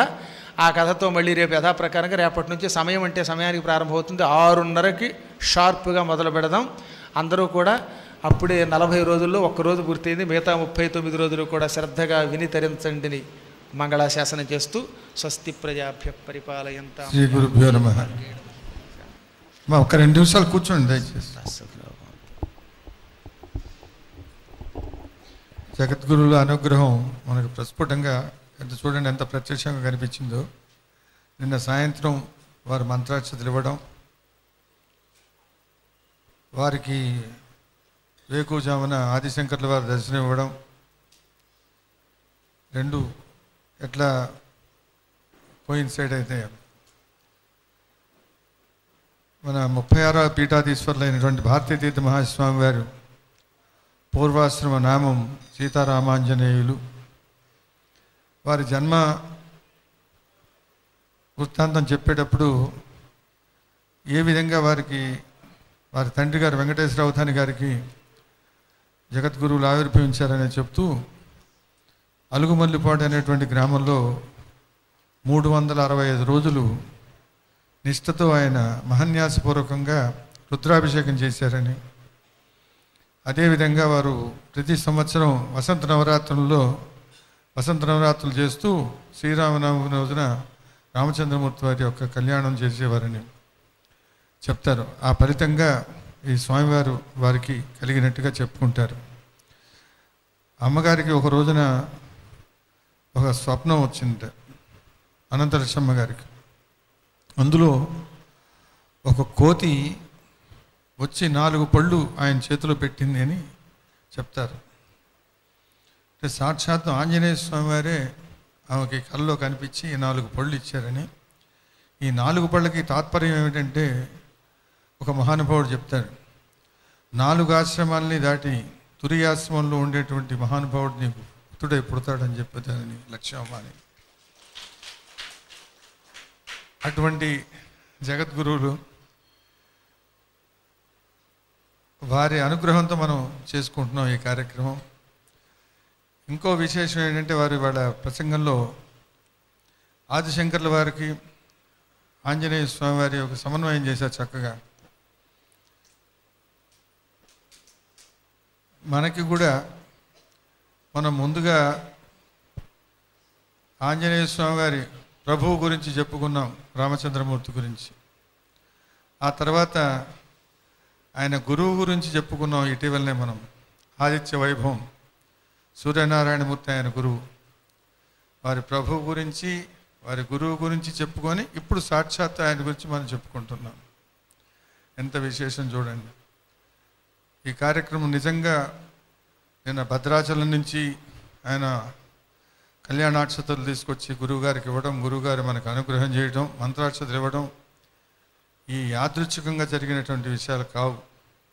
అది కేవలం వారి అనుగ్రహం వల్ల ఇది నిరాటంకంగా దిగ్విజయంగా జరుగుతుంది అనేటువంటి ఒక ఆశీర్వాదపూర్వకంగా పంపించినటువంటి అక్షతలు ఆ కార్యక్రమం. ఇది చాలా అద్భుతంగా జరుగుతుంది. ఈ కార్యక్రమం సంపూర్ణ రామాయణం ఏ విధంగా ఊర ప్రతి దేవాలయంలో కూడా శ్రవణం చేస్తున్నారో అదేవిధంగా ఈ సంపూర్ణ హనుమత్ వైభవం కూడా అంతటి ప్రాచుర్యాన్ని పొంది ప్రతి గ్రామంలోనూ ప్రతి పట్టణంలో కూడా ఇది చిరకాలం వినిపిస్తుంది. అందులో నాకు ఎటువంటి సందేహం లేదు. మనం చక్కగా వారు ఇంకో విషయం కూడా చెప్పారు, అది కూడా చాలా ముఖ్యమైన విషయం. ఒప్పుకున్న వాళ్ళందరూ కింద కూర్చోమని చెప్పారు.